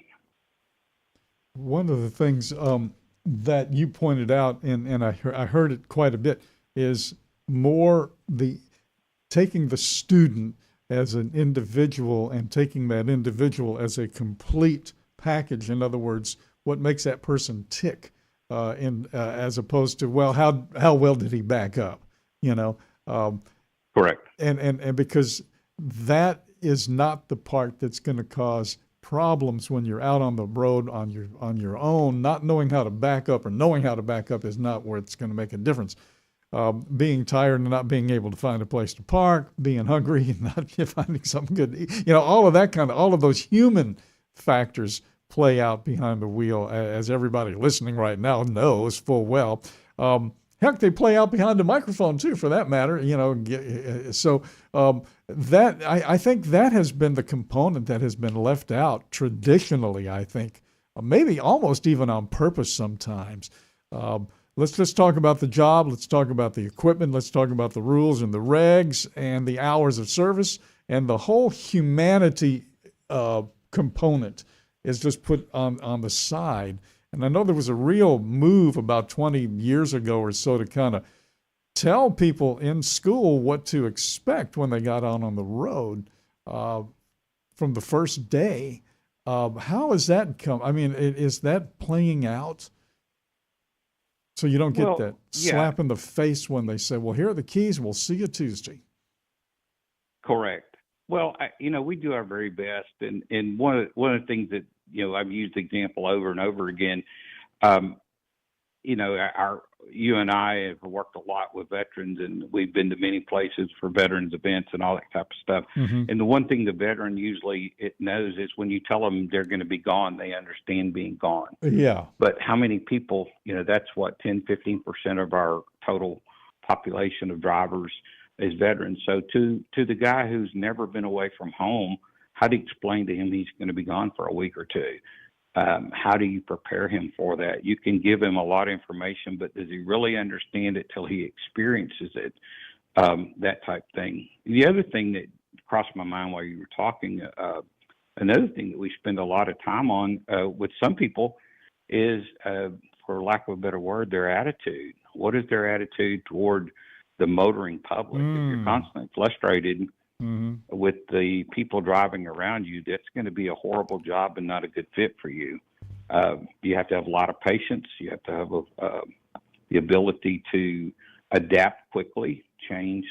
And so that whole attitude of learning, listening, being able to follow directions and be comfortable with it. And like you said, when it causes extra stress, lack of sleep, and all those different things, then they're not on top of their game and their reaction and their ability to actually follow through with a good, safe route for that day. Yeah, because, you're talking about military. Yeah, one thing about the military that there's this argument about, I remember when I went into the Army, I was too young to drink, but I was old enough to shoot somebody, you know what I mean? Or get shot. There you go. Yeah. And so we went through all of that. And then, I've always been old enough to shoot somebody. Sorry. He's shooting off his mouth now. Yeah, okay. But I forgot my line of thought now. Well, yeah, but you're in a uniform and you're not on your own. You're in a unit. You're going to have a squad leader. So there'll be 3 or 4 or 5 of you. You will be together. You'll have a leader. That person is going to have a leader. So you're in this structure. So you're not pulled out as an individual. But as soon as you leave that classroom, theoretically, you pull out of that group where you have a leader, you have compadres, you get put in that truck by yourself. Now you're on your own. There's no, the military doesn't prepare you for that, I don't think. That component, and that is the major component. Right. There's a lot of social media out there that we could talk all day about, but a lot of our classes form their own group and keep in touch. And we hear the feedback from that from time to time, and people, actually companies having a great driver population that, is on some type of platform to where they can give advice and that type of thing. So I think that there's some things out there that people can reach to, but you're absolutely right. When you get the keys to the truck and you get your first trip by yourself, there's got to be a lot of anxiety because no matter how much you've trained for it, you're right, you're alone all of a sudden, and it's up to you to get from point A to point B safely and interact with the traffic properly between there and be able to deliver that load safely and on time no matter what the circumstances that come up, whether it's equipment or traffic or directions or whatever those obstacles might be. Martin, I have we have a little bit of time left here. Like I said, it's not simple nor is it easy, but there's a certain sort of clarity when it comes to planning, like how you're going to teach somebody to handle themselves in a cab. And there's a certain level of clarity when it comes to how you're going to teach somebody to actually master the rules and regs. What there isn't a level of clarity about, and I'm interested how you guys approach this in committee, in conference, in conversation, is the very soft skills that we've been talking about over the last couple of years, last couple of months. Is there any way from a pedagogical standpoint, meaning the way we teach stuff, to kind of actually program in those soft skills, what to expect, as Dave mentioned, for it? How do you guys have those conversations about overall approaches to getting people ready emotionally and mentally to do the job? Forget about if they can turn a wheel or if they can shift or if they in fact know, the FMCSA's rule book. That stuff, there's like I said, a clarity to teaching that. How do you guys talk about teaching the softer stuff, the stuff that doesn't come naturally to some people? Well, the one, there's several chapters in the ELDT curriculum that addresses that, but from a probably more of a practical standpoint, is being able to, and instructors have to have a certain amount of experience. And at Houston Community College, we're fortunate that our instructors are well qualified in that area. Many of them drove for 20 years or so. So walking them through an actual day and telling them a story, not as a quote war story of a bad situation, but how you handle or how they have handled situations in the past, and give them those scenarios so they can ask the questions. I never will forget a gentleman come back to our school one day and had a particular instructor. His name was, our instructor was Marvin Reese. And he was excited because he'd gone one of his first trips through the mountains, and he was concerned about driving. And this was several years ago, before most people had automatics. And so he was telling the instructor with excitement, he said, "Mr. Reese," he said, "I had you in the front seat, and I was replaying everything that you told me about mountain driving." Now, those of y'all that know the Houston area, there is no mountain driving, so we couldn't teach that. But we could talk them through it and explain to them what to expect and how to react and those type of things. And he was excited because of the information that he was given. He was able to make the trip safely and gain some confidence and that type of thing. And so it's the same thing with the soft skills. How do you get along with people? How do you find out? How do you deal with certain situations? And trying to give them that information is probably one of the best ways. Not get too far in the weeds with your story, but make it very important to the subject at hand. And how do you get out of that problem? How do you react to those different things? And so those are structured in the book. But I know that instructors have their own list of things that they like to cover because they experienced it and it was maybe life changing for them to learn, or it could have been life-changing if it didn't go right. By the way, we're out of time. Martin Garcia, as you guys well know, is the Executive Director for the National Association of Publicly Funded Truck Driving Schools, NAPFTDS, but he has also got 25-plus years at the Houston Community College and is currently the Director of Transportation Training. He's a genuine friend of the show who we can't wait to have a drop by next month when he'll be stopping into the studio. Can't wait to see you then, Martin. And as always, a quick reminder, folks, there's a whole bunch of meetings coming your way. If you're interested in the NAPFTDS, you guys should check out their website, find out what's going on. Thank you, Martin, and as always, you're welcome back anytime. Thank you, sir. Look forward to seeing you.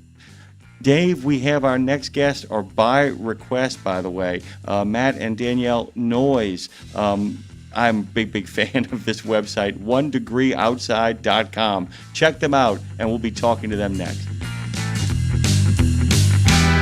Get $25 off on your next preventive maintenance service. Stop by TA Truck Service and save when you choose Castrol oil and a Fleet Guard oil filter. Now through September 30, 2025. Enjoy premium performance with trusted brands. Castrol, protection for the long haul guaranteed. Fleet Guard, run cleaner longer with filtration science. Our ASC certified technicians are ready to deliver expert preventive maintenance and more. TA Truck Service, Castrol, Fleet Guard, your partners in preventive maintenance.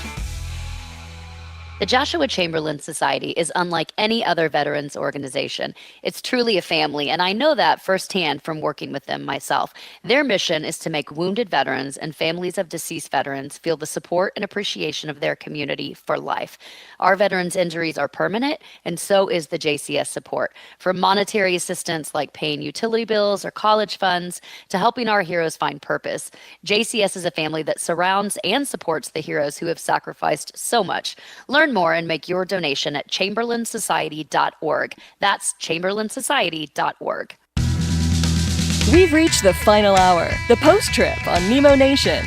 Take it away, Phone Master Dre. That I can do, Claire Marie. Dave Nemo, Jimmy Mack, final hour. Welcome to the show.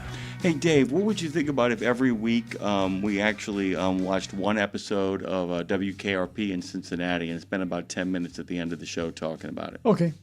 I figured you'd be in for that. I'm introducing that new segment that will not start today. Dave, go watch the segment. No, we're going to go check that out, by the way, and we'll be kind of jumping in. I got a chance to kind of watch the first couple of episodes recently. I got to tell you, the show holds up. As a matter of fact, it was canceled stupidly. If you read the events around it, this is back when real people who didn't know anything about television entertainment didn't know how to grow a show. It's pretty darn remarkable. It's a great show, and I forgot that the man at the center of it, for all the bumpkins and idiots, Venus is actually a really good DJ, and the man who actually is the programming director is really quality. So is Lonnie Anderson. I'd forgotten how smart. Thinking of Lonnie, we were talking about Farrah Fawcett and the Charlie's Angels this morning and all, but Lonnie Anderson, she could have been an angel. I mean, and by the way, she is terrific in that show. And what people don't realize, remember, she won't type anything for anybody. And then they have the episode where she can type, and it's literally a blitzkrieg. Yeah. She knows exactly what she's doing. By the way, speaking of people who know exactly what they're doing, I was so delighted, as Teddy Roosevelt would say, when Claire Marie actually booked these guys. They're hailed often as Boston's power couple of weather. They have a community bond extending far beyond the airwaves. They host local events. They educate students about meteorology. Matt and Danielle Noyes are genuine stewards of New England spirit. And you and I have spent some extended time in New England, Dave, and we know that is a warm and welcoming spirit for some often bitter cold weather. Their shared passion for weather and community involvement has endeared them to many, making their weathercast not just informative, but a daily meeting with friends. We strive to do the same thing here at Radio Nemo and on Nemo Nation and Road Gang Radio. Matt was actually Merrimack Valley local to founding chief meteorologist for NBC Boston, over a quarter of a century in broadcasting on New England cable news. Danielle's got 15 years on Boston's meteorological scene. She brings a unique blend of expertise and community service. She has a versatile role in meteorological communication, from television to forensic meteorology and private weather consulting. As somebody who actually has a degree in meteorology, I can tell you a lot of that stuff is not just looking at screens and pointing at the flow of an occluded front, which, by the way, is often stuck, just like stagflation. OneDegreeOutside.com is what they have done, and you can find all their social links at One Degree Outside. They are the co-founders, meteorologists of One Degree Outside, Inc. Matt and Danielle Noyes join us here at Nemo Nation. Good morning to you both.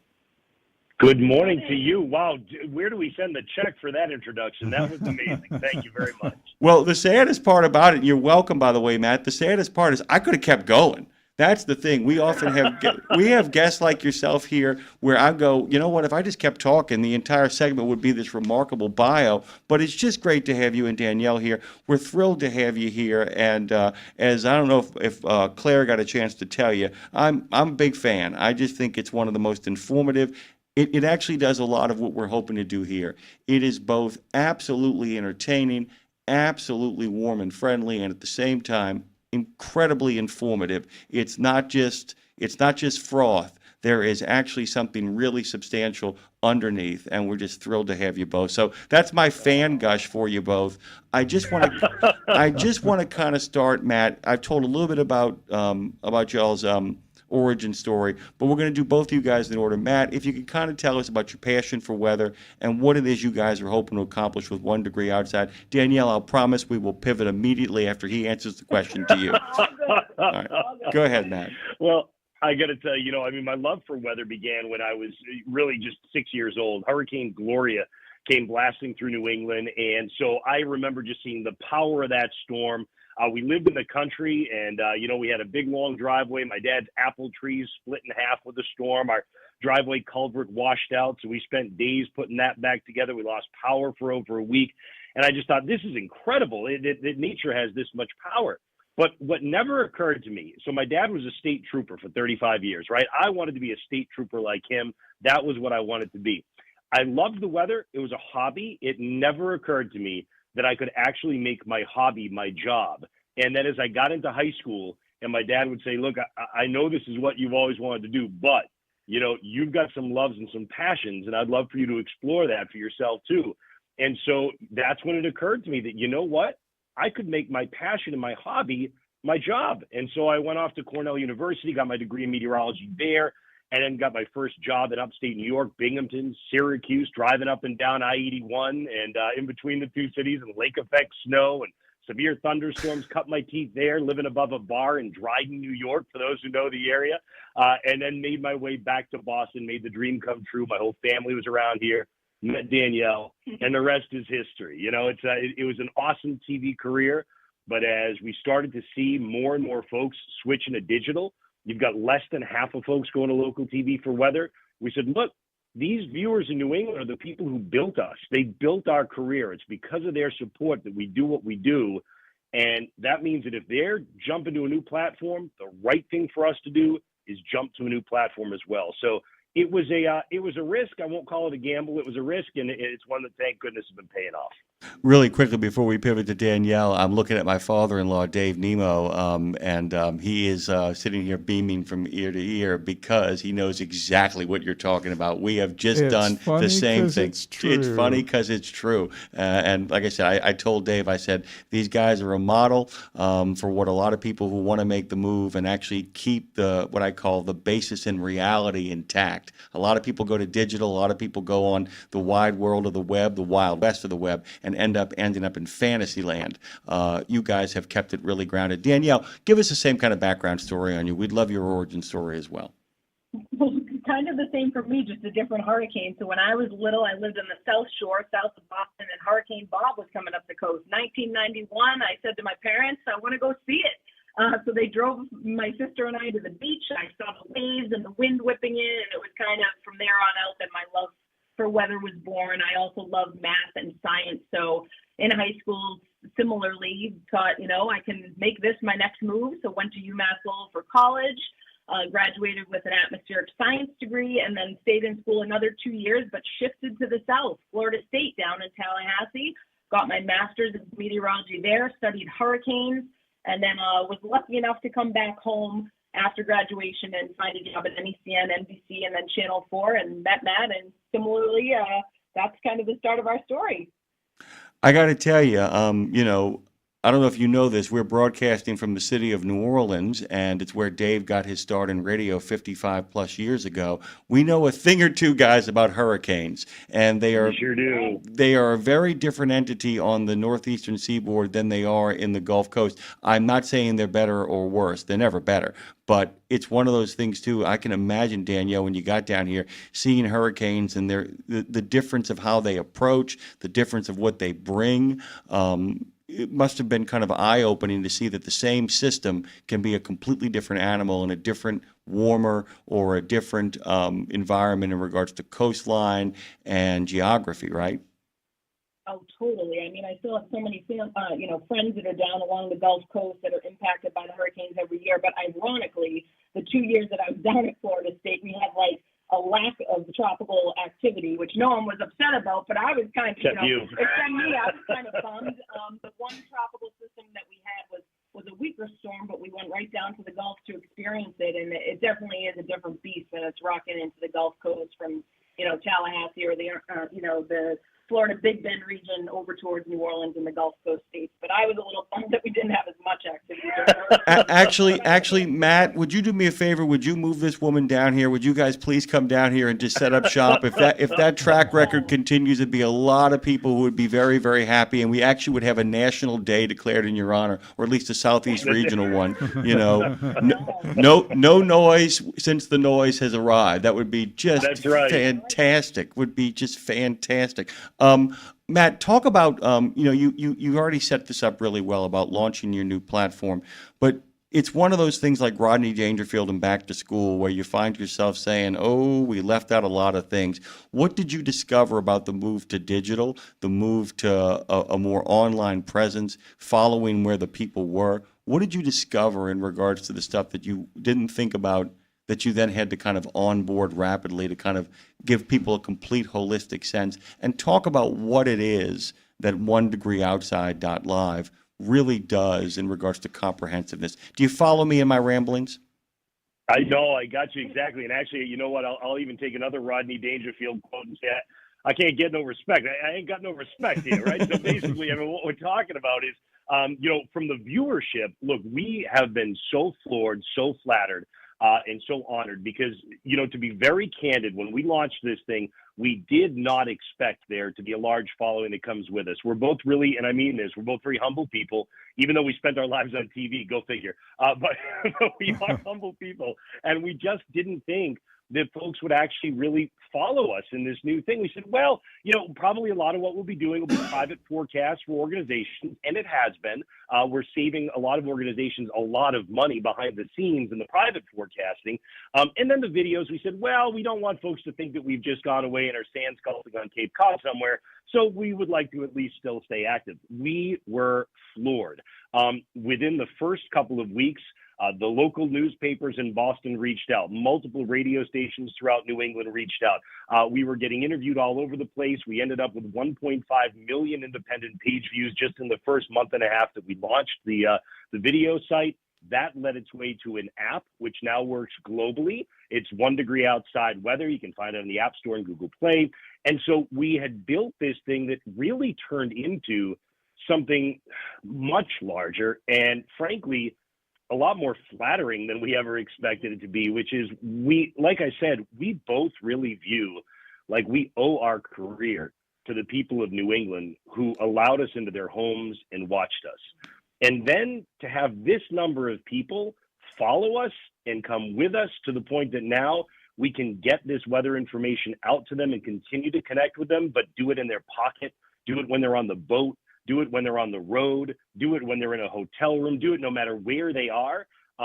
That is just the biggest honor. And I mean that so sincerely. So I would say one of the things that I would walk away with, that you asked the question of what it is that kind of surprised us, never to underestimate those who've supported you from day one, because, and never to undervalue those who you care about and you realize have supported you from day one. That's been the biggest thing. The only other thing I would say is a typical startup thing, which is, look, for as successful as this has been, we're still a bootstrap startup, no investors, no corporate ownership, which means that, look, we've got 3 kids. We still spend most nights staring at the ceilings and praying that we made the right choice. But that's just part of startup living too. And it's belief from folks like yourself that in having us on, thank you so much. It really just makes you feel like this was the right move. This is a great move, and the growth is going to continue. One of the biggest influencers in the trucking sphere, Dean Croak of DAT, which, by the way, he lives in Boston. What a surprise, huh? Is that he's the one that turned me on to you guys in the first place. And when you guys first launched, Dean reached out and he goes, "You've got to check these folks out. It really is." He said, given your own love of weather, that's a whole other story. He said, given your love of weather, you're going to really dig these guys. And the other thing I wanted to ask you about, for anybody out there who is thinking about making the leap into this world. There is sometimes, even for those of us who work in this sphere, a level of discomfort many people have. They just want to do their job. They just want to talk on the mic. They just want to talk in front of the camera and present the information. They feel they have a public responsibility. You almost have to be a promotional whirling dervish. You have to be willing to make the videos and make the public appearances and go to those places. And if you're not willing to do that, it seems to some degree that it probably isn't for you, right? You bring up a great point, and Danielle, you could probably speak even more to this, right? Because, I mean, look, I have the, quote, luxury of being in the studio or the office 14 hours a day. You, on the other hand, are here and doing really the bulk of the lifting and raising our 3 kids, right? I mean, this is a huge balancing act on a personal level. It's a big balancing act. I think we wear many hats right now, but to your point of just being out and about in the community as well, tomorrow kicks off our school visits. We go to schools and teach enrichment programs. Because now more than ever, it's important to get out there and educate about science and meteorology and these STEM programs. So it is a balancing act, but we love it. One of the things I just enjoy most, so brings me so much joy to be out and about and able to talk to these young kids, the next generation coming up, to kind of spark their curiosity and their love for weather too. Yeah, it's a great point. And, when Danielle says she loves that, it's true. If you ever see her with the kids, and she'll post some video of this too, but she is in heaven when she's with the school kids and sharing love of weather. But look, there's a reality, which is, whether we like it or not, in our country, our science, technology, engineering, and math kind of education and knowledge has dropped substantially. We were once first in the world, and now we're 24th in the world, which means that our generation, all of us on this call, right, we think that we are from the top educated science country, but we're not anymore. And so that's a big thing for us, is trying to shine light back on that, because we've seen a lot of these conspiracy theories and things that have taken off that are just not rooted in real science. And so the more we can get kids to open their mind to real science and the facts, the better our country is going to build and be. Matt, this is Dave, and thank you so much for being with us here this morning. I've really enjoyed listening to you and Jimmy talking. And Danielle, I kind of want to maybe pull off the road and go into the weeds here for just a moment with you on STEM. Yeah. And because, and I'm going to draw a parallel that may not be very accurate.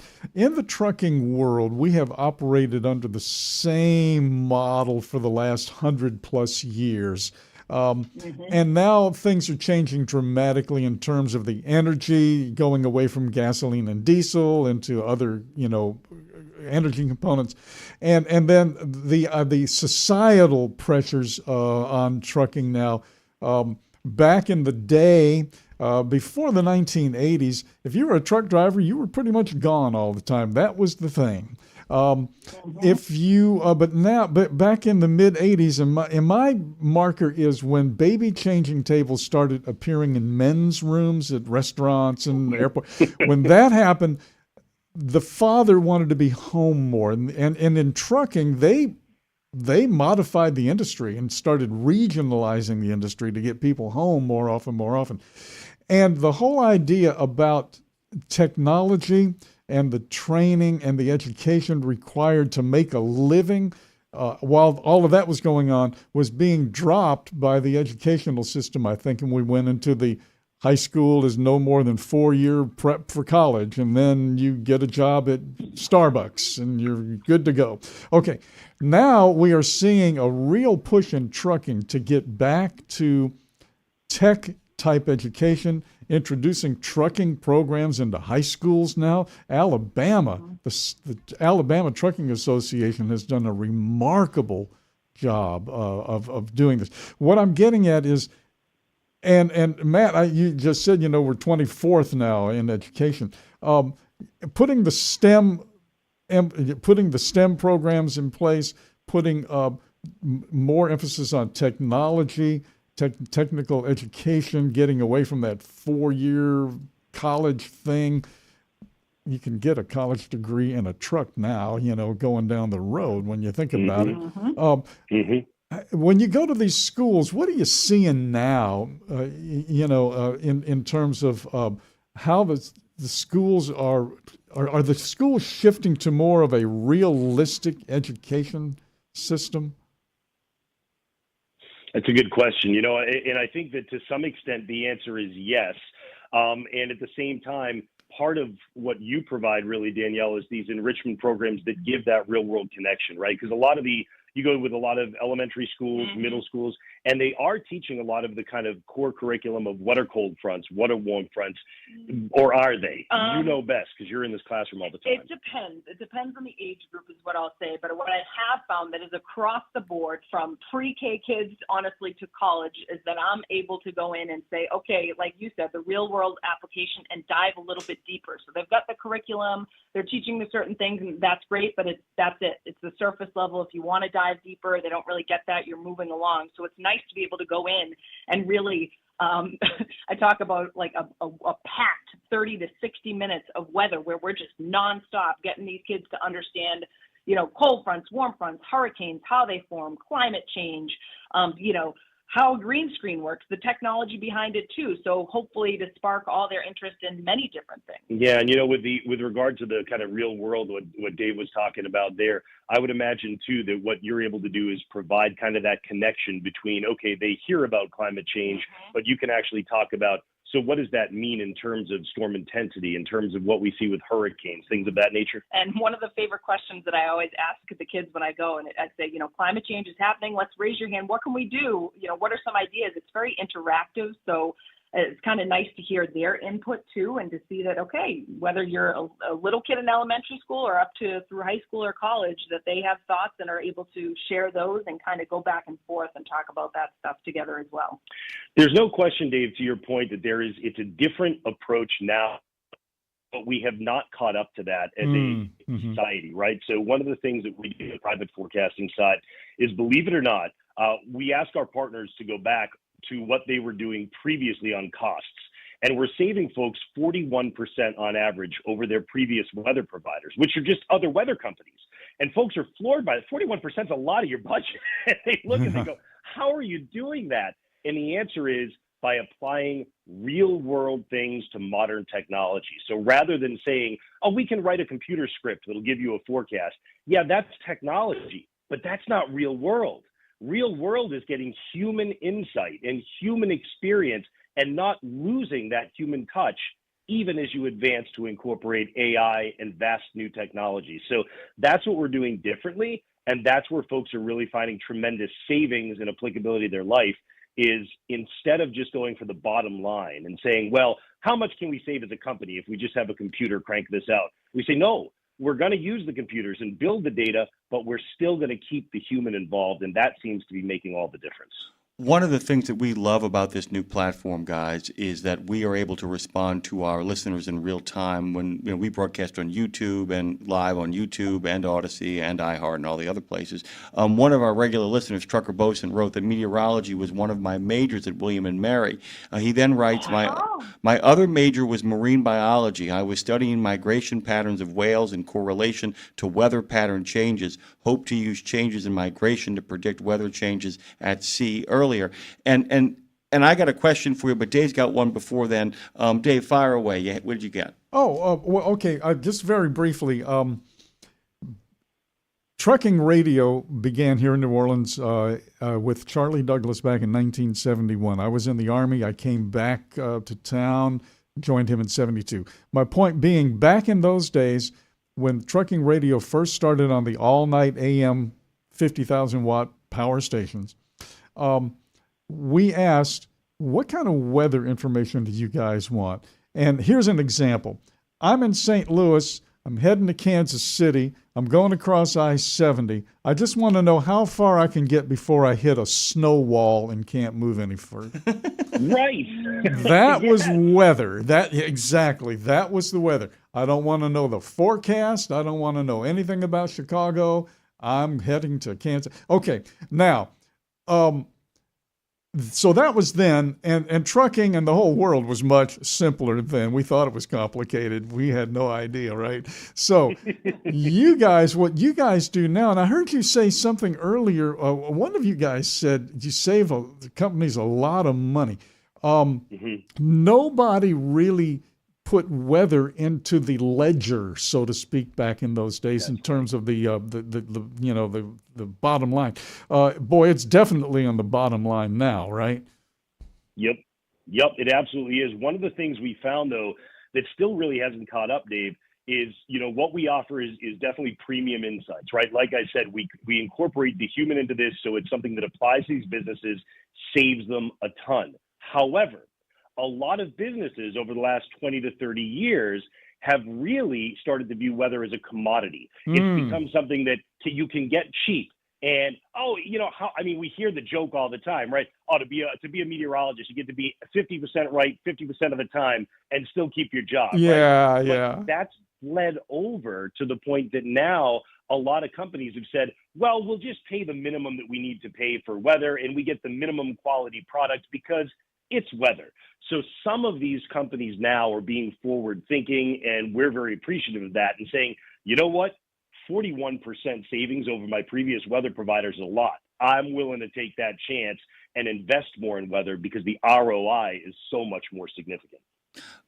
Really quickly, guys, if you're just joining us, we're so great to have Matt and Danielle Noyes here. They have New England's first ever weather network. It's the final big building block of new things in the first 18 months push since they started, 1 degree outside. And you can watch on smart TVs by opening the YouTube app and searching for 1 degree outside network and choosing the live option, or anytime at 1degreeoutside.live. The other thing I was kind of curious about in regards to the approach of science in the schools, it's not just getting the facts right, but it's reminding people that we live on engine Earth, in the sense that it's all part of a machine that a lot of people don't understand how an occluded front happens. They know what it is. They don't understand that, the more cold fronts the earlier that the state of Louisiana gets, the less chance there is of a hurricane doing any damage to the coast, because it means cooler water.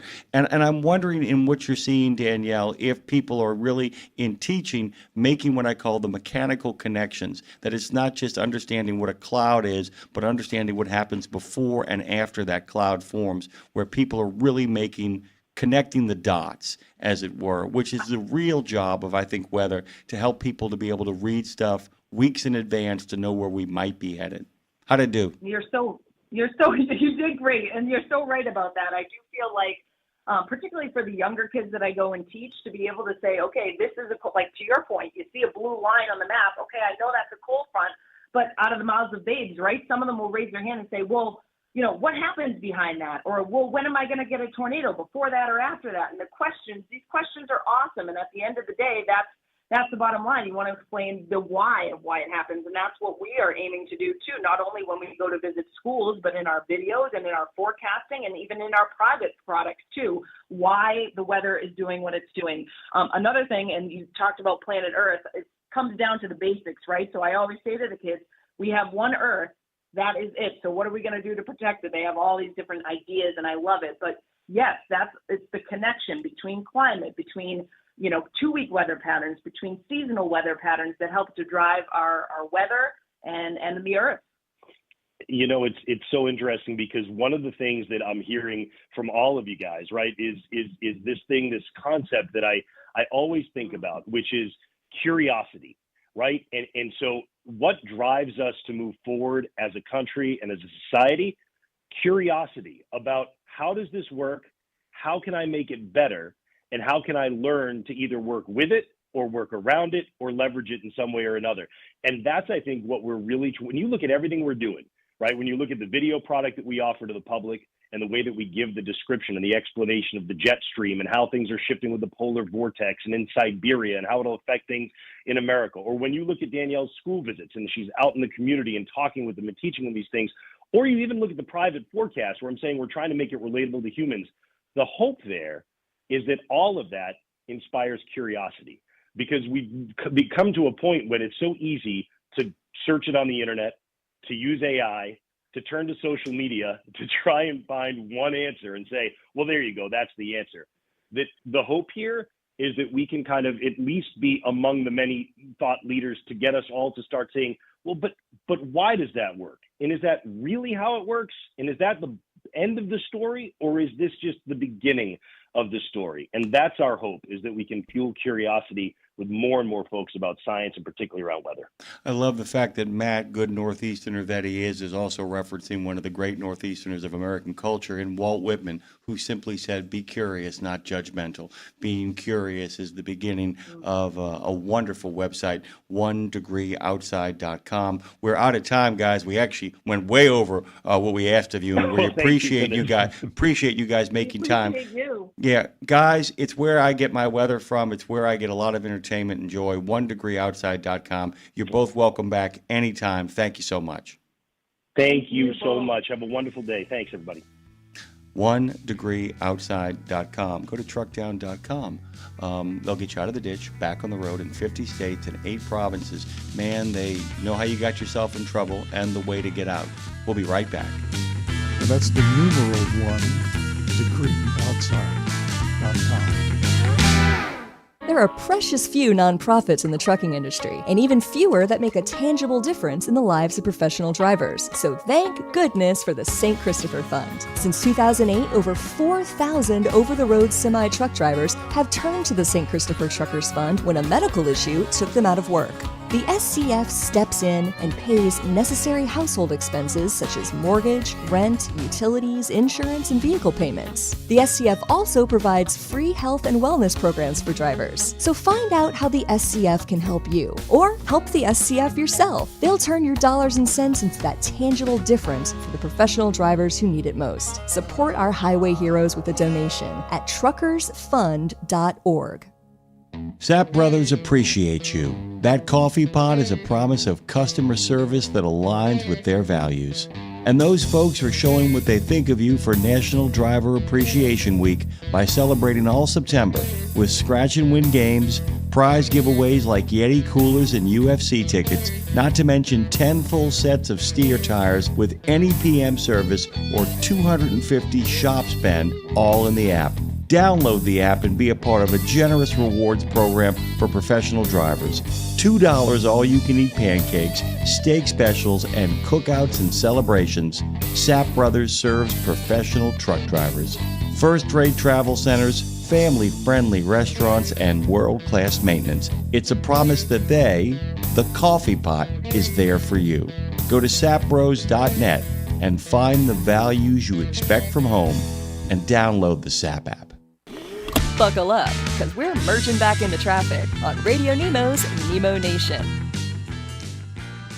One of the really groovy things about this job is we often find people who at some point or another resided in the city of New Orleans and also have a real connection to the truck world as well. I want you guys to go to jletruckwash.com. And by the way, take our word for it. We wouldn't have him on the show if the services that Raul Natesh provides weren't first rate. He is the CEO of JLE Truck Wash. Like I said, I mean, the services that he provides, you can assume based on the expertise that he is going to unpack here, are first rate. So I wanted to kind of get that out of the way as a full disclaimer that we do our diligence around here and we care about such things. Raul joins us this morning. We're so glad to have you. Welcome aboard. Welcome to Nemo Nation.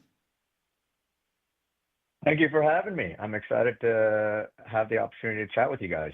Oh, well, thank you so much, Rahul. This is Dave. I loved it when I read a little of the blurb about the company JLE Truck Wash, and it reminded me of so many of the big monumental trucking companies now. You take like Martin Transport out of the Bluebird out of Mondovi, Wisconsin. Roger Martin, 17 years old, 1946, borrows $400 from his mom, buys a truck and starts hauling milk, right? And that's how they started. And I love the line, JLE Truck Wash started in 1981 with a pressure washer and a pickup truck. That's a great start. That's right. Yeah. Give us a little history before we kind of dig in here.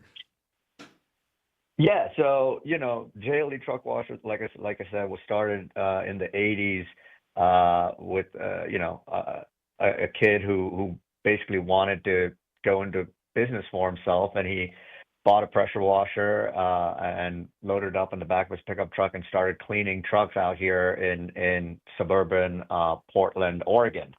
And over the next 4 decades, that initial one-man operation, which was primarily doing mobile truck cleaning, so meaning where, box trucks would go to our customers' locations and kind of perform cleaning services on site, has evolved into a nationwide truck washing service, which now actually specializes in washing like national fleets. So we primarily now we've kind of evolved past the original mobile truck washing routes, and now set up and operate full-fledged truck washers that are co-located at trucking terminals and distribution centers around the country. Got it. Yeah, incredible way to start, and an incredible way to grow through the, as you say, through the decades. Having a clean-looking fleet is important just for the looks of it. In fact, nobody will ever say whether this is true or not, and you know what I'm getting at here when I say a lot of folks will say, well, if you keep your truck and trailer really nice and clean, you won't get stopped for inspections as often. Nobody will admit to that, but it's got to be kind of true. Totally true. Yeah, it's completely true. Exactly. So there's a lot of importance on the outside, but real importance on the inside, and I'm talking about the insides of the trailers now, because you guys specialize in refrigerated units, if I'm not mistaken, and that's where the food is, right? That's absolutely right. So, yeah, JLE we've kind of over the years narrowed our focus more to serving large reefer fleets. And just like you pointed out, while keeping the exteriors clean is important from both, a brand image perspective, it keeps your drivers happy. They take pride in kind of sitting and hauling behind a clean vehicle. But for most reefer carriers, keeping the interiors of those reefer trailers clean is just as important, if not more important, than the outsides. And this is because there are various food safety and sanitation requirements that come with, hauling food for human consumption. And so we ended up kind of building a niche around helping those carriers and those food shippers maintain a consistent level of cleanliness, so that they don't kind of their supply chain doesn't get gummed up. Because the last thing you want is a whole bunch of trailers that are sort of tagged out of service because there's some milk that spilled and now started rotting, or some other food product that got in there, and now there's some pests or rodents, and then you have to do and then you basically don't have those assets to be able to carry your loads on a daily basis. Well, there's only about 500,000 of these trailers, so that wouldn't take much time at all then, right? Exactly. So, if you imagine that you're like a national food shipper, you probably have a network of, call it maybe a dozen, maybe 24 distribution centers, and every single one of those is probably got a couple of hundred reefer loads coming in and out of there per day or per week, you know what I mean? Or maybe even pushing up to 1,000 in a week. And in between these trailers getting loaded and unloaded is really the right time to kind of get the cleaning done, because obviously you can't do any sort of cleaning when it's got pallets full of food in there. And so when you have to do that many loads, it no longer becomes feasible or really cost effective to kind of have to go off site every single time to go find a truck wash somewhere down the road, get it cleaned out, and then come back and reload. And so larger facilities have basically evolved over the years to essentially set up a truck wash or a truck washing bay, at least kind of have it just be co-located in the yard.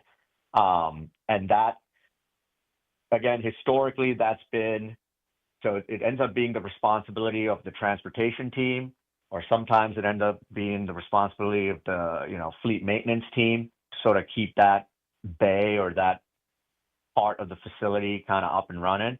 And as you can imagine, that's not really like a core part. If you're like a fleet maintenance manager and you're responsible for keeping 100 power units and 500 reefer trailers up and running every day, the last thing you want to do is also be, fixing your truck wash. I wanted, of all things, I wanted to ask you kind of an odd question, and I'll ask it in a little bit of long form to buy you time. I was kind of curious, in the time that you spent in this sector, if there's anything you learned from the previous sectors that you worked in that actually ended up informing what it is you do now on a direct kind of on the boots on the ground way. And then number two, has there ever been cleaning in regards to the transportation industry that you used for one particular service and then realized, wait a minute, this applies even better to refrigeration? And what I'm kind of asking overall is, can you kind of connect the dots between the early lessons you've learned in your other experiences in the oil and gas industry and in shales and all the other places you've worked, where you've been able to apply those lessons to the technical side of what it is you guys do in regards to servicing all these refrigeration trucks? Yeah, I mean, I think the biggest learning and kind of what I've seen over the course of my career is that when you have to do a simple thing but at significant scale or volume, it suddenly doesn't, it's suddenly not such a simple thing anymore. Right. Like if you have to, so even in oil field or trucking or whatever, it sounds like, oh, we just got to clean this trailer. That doesn't sound like a very complicated thing to do. It only becomes complicated when you have to start doing 500 a week, 52 weeks a year, year after year. And so any task that's, you think it's just any task that's,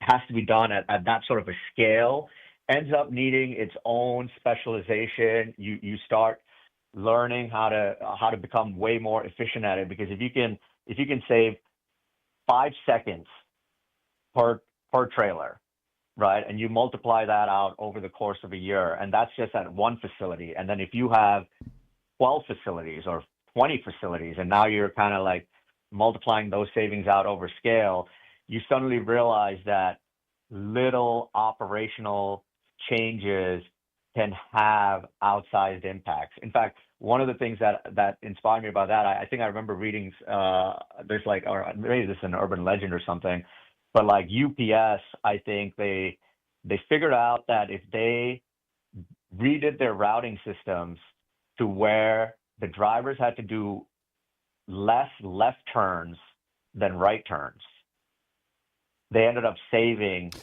so much idle time. I have heard, yes, I've heard that myself. Well, and it's really neat, by the way. You remember? Yeah. And by the way, I'm gonna be looking that up as I ask you kind of the next question. Well, actually, kind of make a statement. Want to get your thoughts on it. I don't know if you know this. They discovered that people at loading docks, the detention time for truckers nationally is 18 minutes, and the people are like, well, that's not too bad. And I'm like, that's a moral disaster, because that's also including the people who get there early and the people who actually get out of there on time. 18 minutes of detention time when you take every delivery that happens in the United States. Do you know how late the transportation industry suddenly is? And that's kind of what you're getting at, isn't it? Exactly. And so it's the same thing. Like you might say, oh, well, one little spill here, or, one little dirty thing here. But if it's, like you said, if it adds a delay, or you pull an asset out of service because you can't load it immediately, or you got to go find another trailer because that, it's urgent, it has to get out the door right now.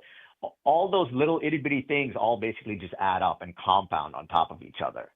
And so, you end up needing to be specialized, and that's essentially what JLE figured out over the years or over the decades, is that even something like cleaning reefer trailers can be systematized. You can squeeze out efficiencies out of it. You can those things end up delivering real dollar savings to some of these large distribution centers. If you can clean up some of these kind of unsung tasks that are a critical part of the workflow, but not usually ones that have a spotlight on them. By the way, Rahul is correct. FedEx uses routing software to minimize left turns. Not at the same extent as UPS. The strategy prioritizes safety and efficiency because right turns are often faster and require less waiting in intersections as compared to left turns would often leave you exposed. By preferring right turns or using loop dispatch methods, what FedEx does is reduce accidents, save fuel, and decrease overall delivery times, because even idling in traffic and waiting when you could have already made the turn is actually, 2 seconds here, 1 minute there. For an entire fleet, it really does add up. And it seems so much of what the whole game is in regards to logistics is simply figuring out ways to get the job done more efficiently rather than faster, because faster can lead to mistakes. You still have to be thorough, right, Rahul? Absolutely. I mean, because at the end of the day, we're in a, and even this food safety part of it, we have to meet audits and compliance and all the kind of other parts of food safety that come along with that. And so there's definitely not the last thing you want to do is kind of take shortcuts. And then that's how you get, when you hear about these things like the bird flu causing problems with farms. So we have to end up egg sanitizing shortages. A lot of I those mean, trailers that price of eggs shortages, inflation was due exactly. to bird flu. Yeah, I mean, absolutely. Exactly. So we help some of our customers when they got to take delivery of eggs from these farms, like those trailers. We quarantine them, we sanitize them, and then we make sure that it's the same set of, call it 6 to 10 trailers that are dedicated to doing eggs. And we don't allow any cross-contamination and cross-docking of those trailers with other products. And so, again, let me ask you something. Those only happen. Oh, go ahead. I'm sorry. You're saying we. Are you keeping track of those trailers? In other words, do you take on that responsibility on the paperwork? Yeah. So okay. It depends on. It depends how we're set up at facility to facility. But yeah, typically, when we set up and run a truck wash at one of these facilities, we have our employees staffing the truck wash, and they are hustling the dirty trailers to and from the parking lot to the truck wash and doing the cleaning, and then staging the trailers clean for the warehouse hustlers to then pick up and load. So yeah, we are basically kind of embedded in the yard operations.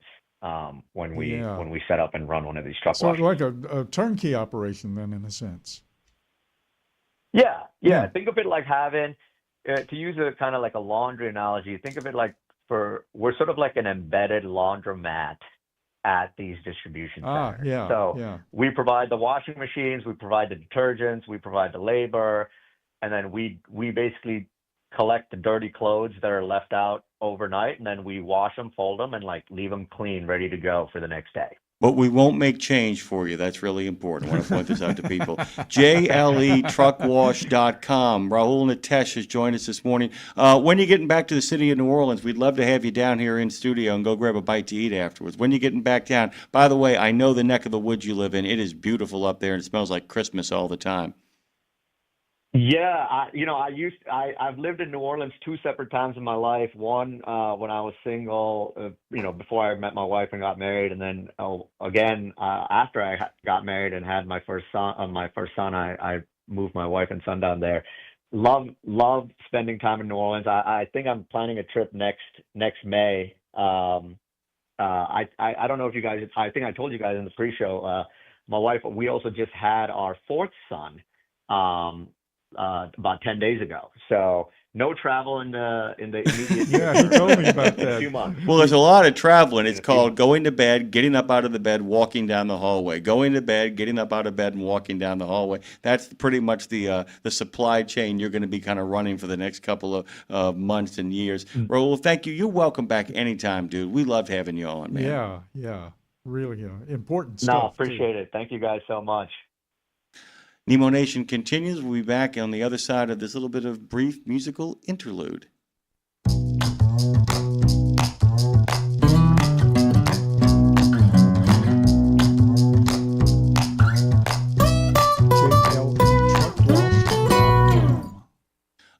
And we're back. Our good friend Dave Nemo is with us, making his way down the road. Hope you guys are enjoying the show.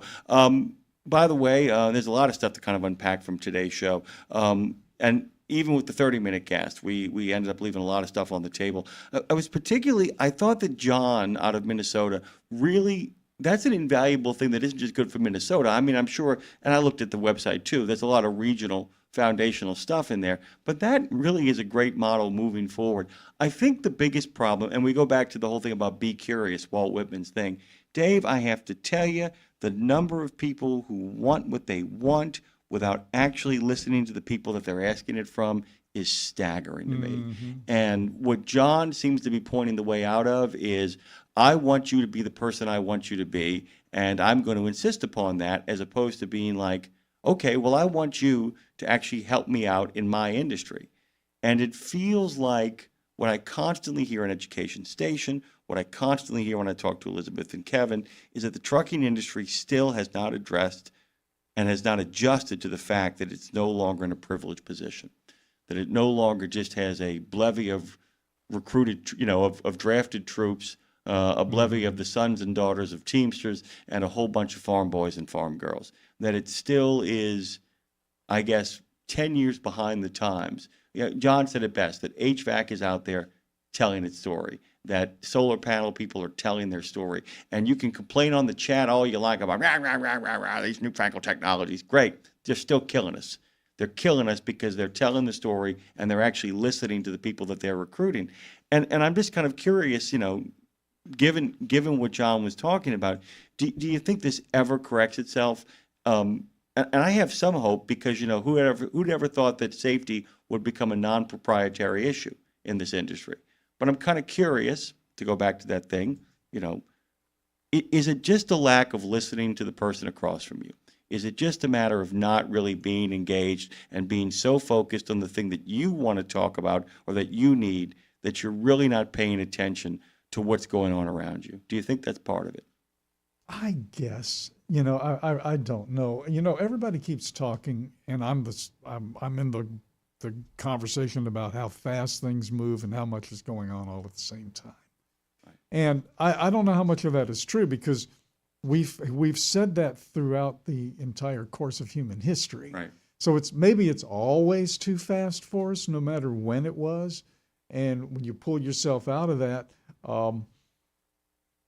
you look back and it must have been easier back then, because if it was as hard as it is now, we would have never made it to where we are now, Yeah. So it had to be easier. I sometimes think that there's a lot that is easier now in regards to the fact that, you don't have to splice your own tape anymore.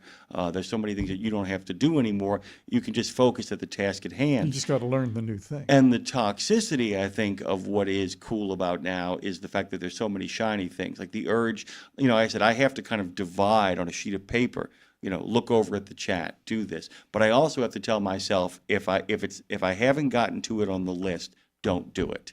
Meaning that if you and I are talking, if we're having a conversation, if I'm talking to you, you're talking to me, I don't look at the chat. I don't gravitate towards that. I let the conversation beat itself, then move over to that. The hardest thing, though, with doing the job the way we have to do it is you'll be talking, which gives me a minute to check the chat, but I've got to stay with you. Because if I don't stay with you and you go, right, and I have no idea what you said. That's Lindsay. Exactly. Exactly. Thank you, Dre. I set that up, by the way, when you did that, was because that's happened to me once or twice with Lindsay. Just once or twice, where I've been kind of locked in on her, went down to check something in the chat to kind of set up for the next beat break, and she kind of lands the plane and says, "What do you think of that?" I was listening enough so that I can process it and then answer it, but I've got to kind of give the impression of a thoughtful pause to kind of do that. And I'm always kind of curious is if people are not focused on the task at hand, because it goes back to being a driver as well, doesn't it? The idea that we got all this stuff around me, but at the end of the day, my eyes have to be on the road. What's next? My eyes have to be, well, I'm not sure if it is what's next. I don't know if it is I think it's what's now. You know, because what's next is when you're thinking about what's next, when you run into the pole you didn't see, or the car that's right in front of you, or the one that didn't put its blinker on and drifts in front of you. I think that the real key to kind of succeeding in this modern economy and in the new technologies is to focus on what's now. And I think too many people think about what's next. They're thinking about it, I got to think about what's next. And it's like, well, dude, what's now is passing you by in kind of the present. But isn't that the entire? Yeah, and you know, we almost had this conversation a few weeks back, but in a sense, that is almost one of the cornerstones of the New Testament. I think is living in the moment, living for now. Yeah, I mean, and the birds that, don't worry about where they're going to get stuff tomorrow. They just come back and get it.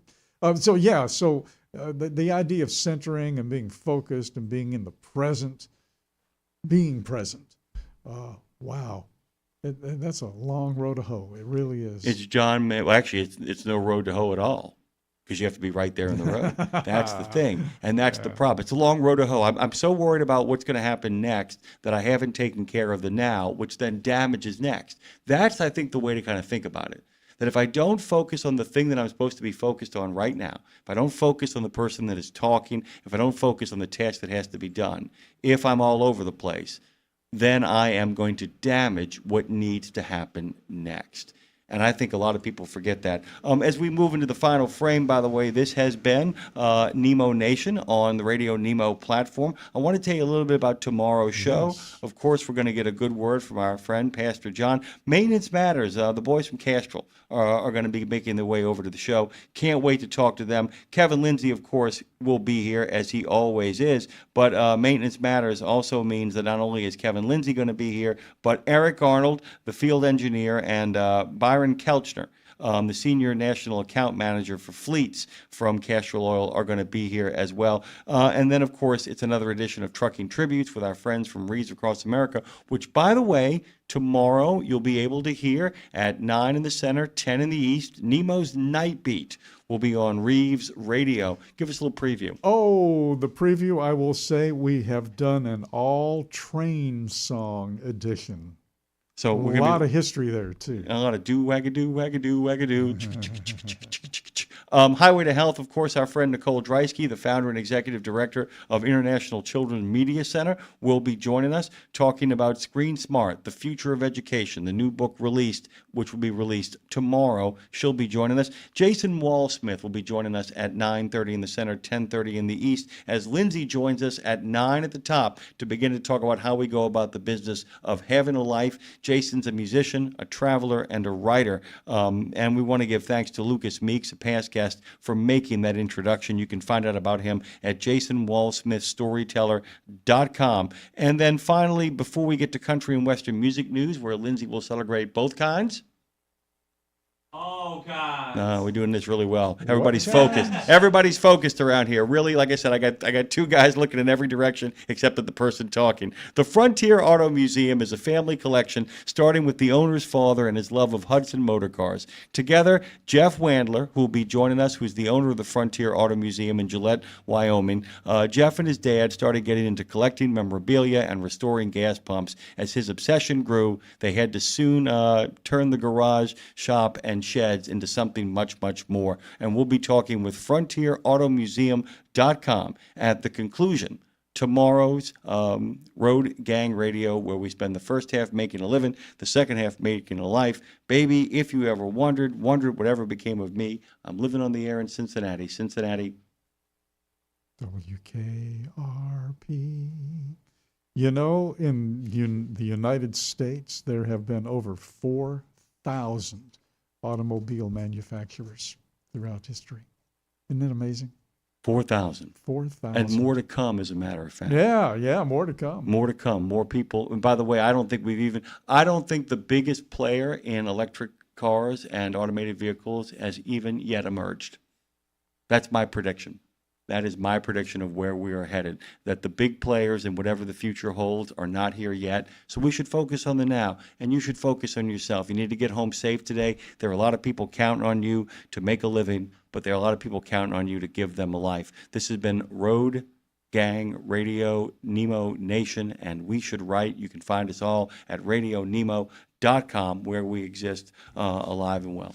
Dave Nemo is the executive producer of this show, as am I, Jimmy Mack. Its senior technical producer is, of course, phone master Andre Thibodeau. Big thanks not only to Martin Garcia and Rahul Natesh, but our friends from, everywhere that have come to join us. Lots of folks.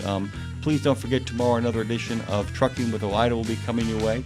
We'll be providing the information on that too tomorrow as well. Please go to all of our socials, subscribe on YouTube, and follow us on Facebook. Thank you, Dave. Thank you, Dave.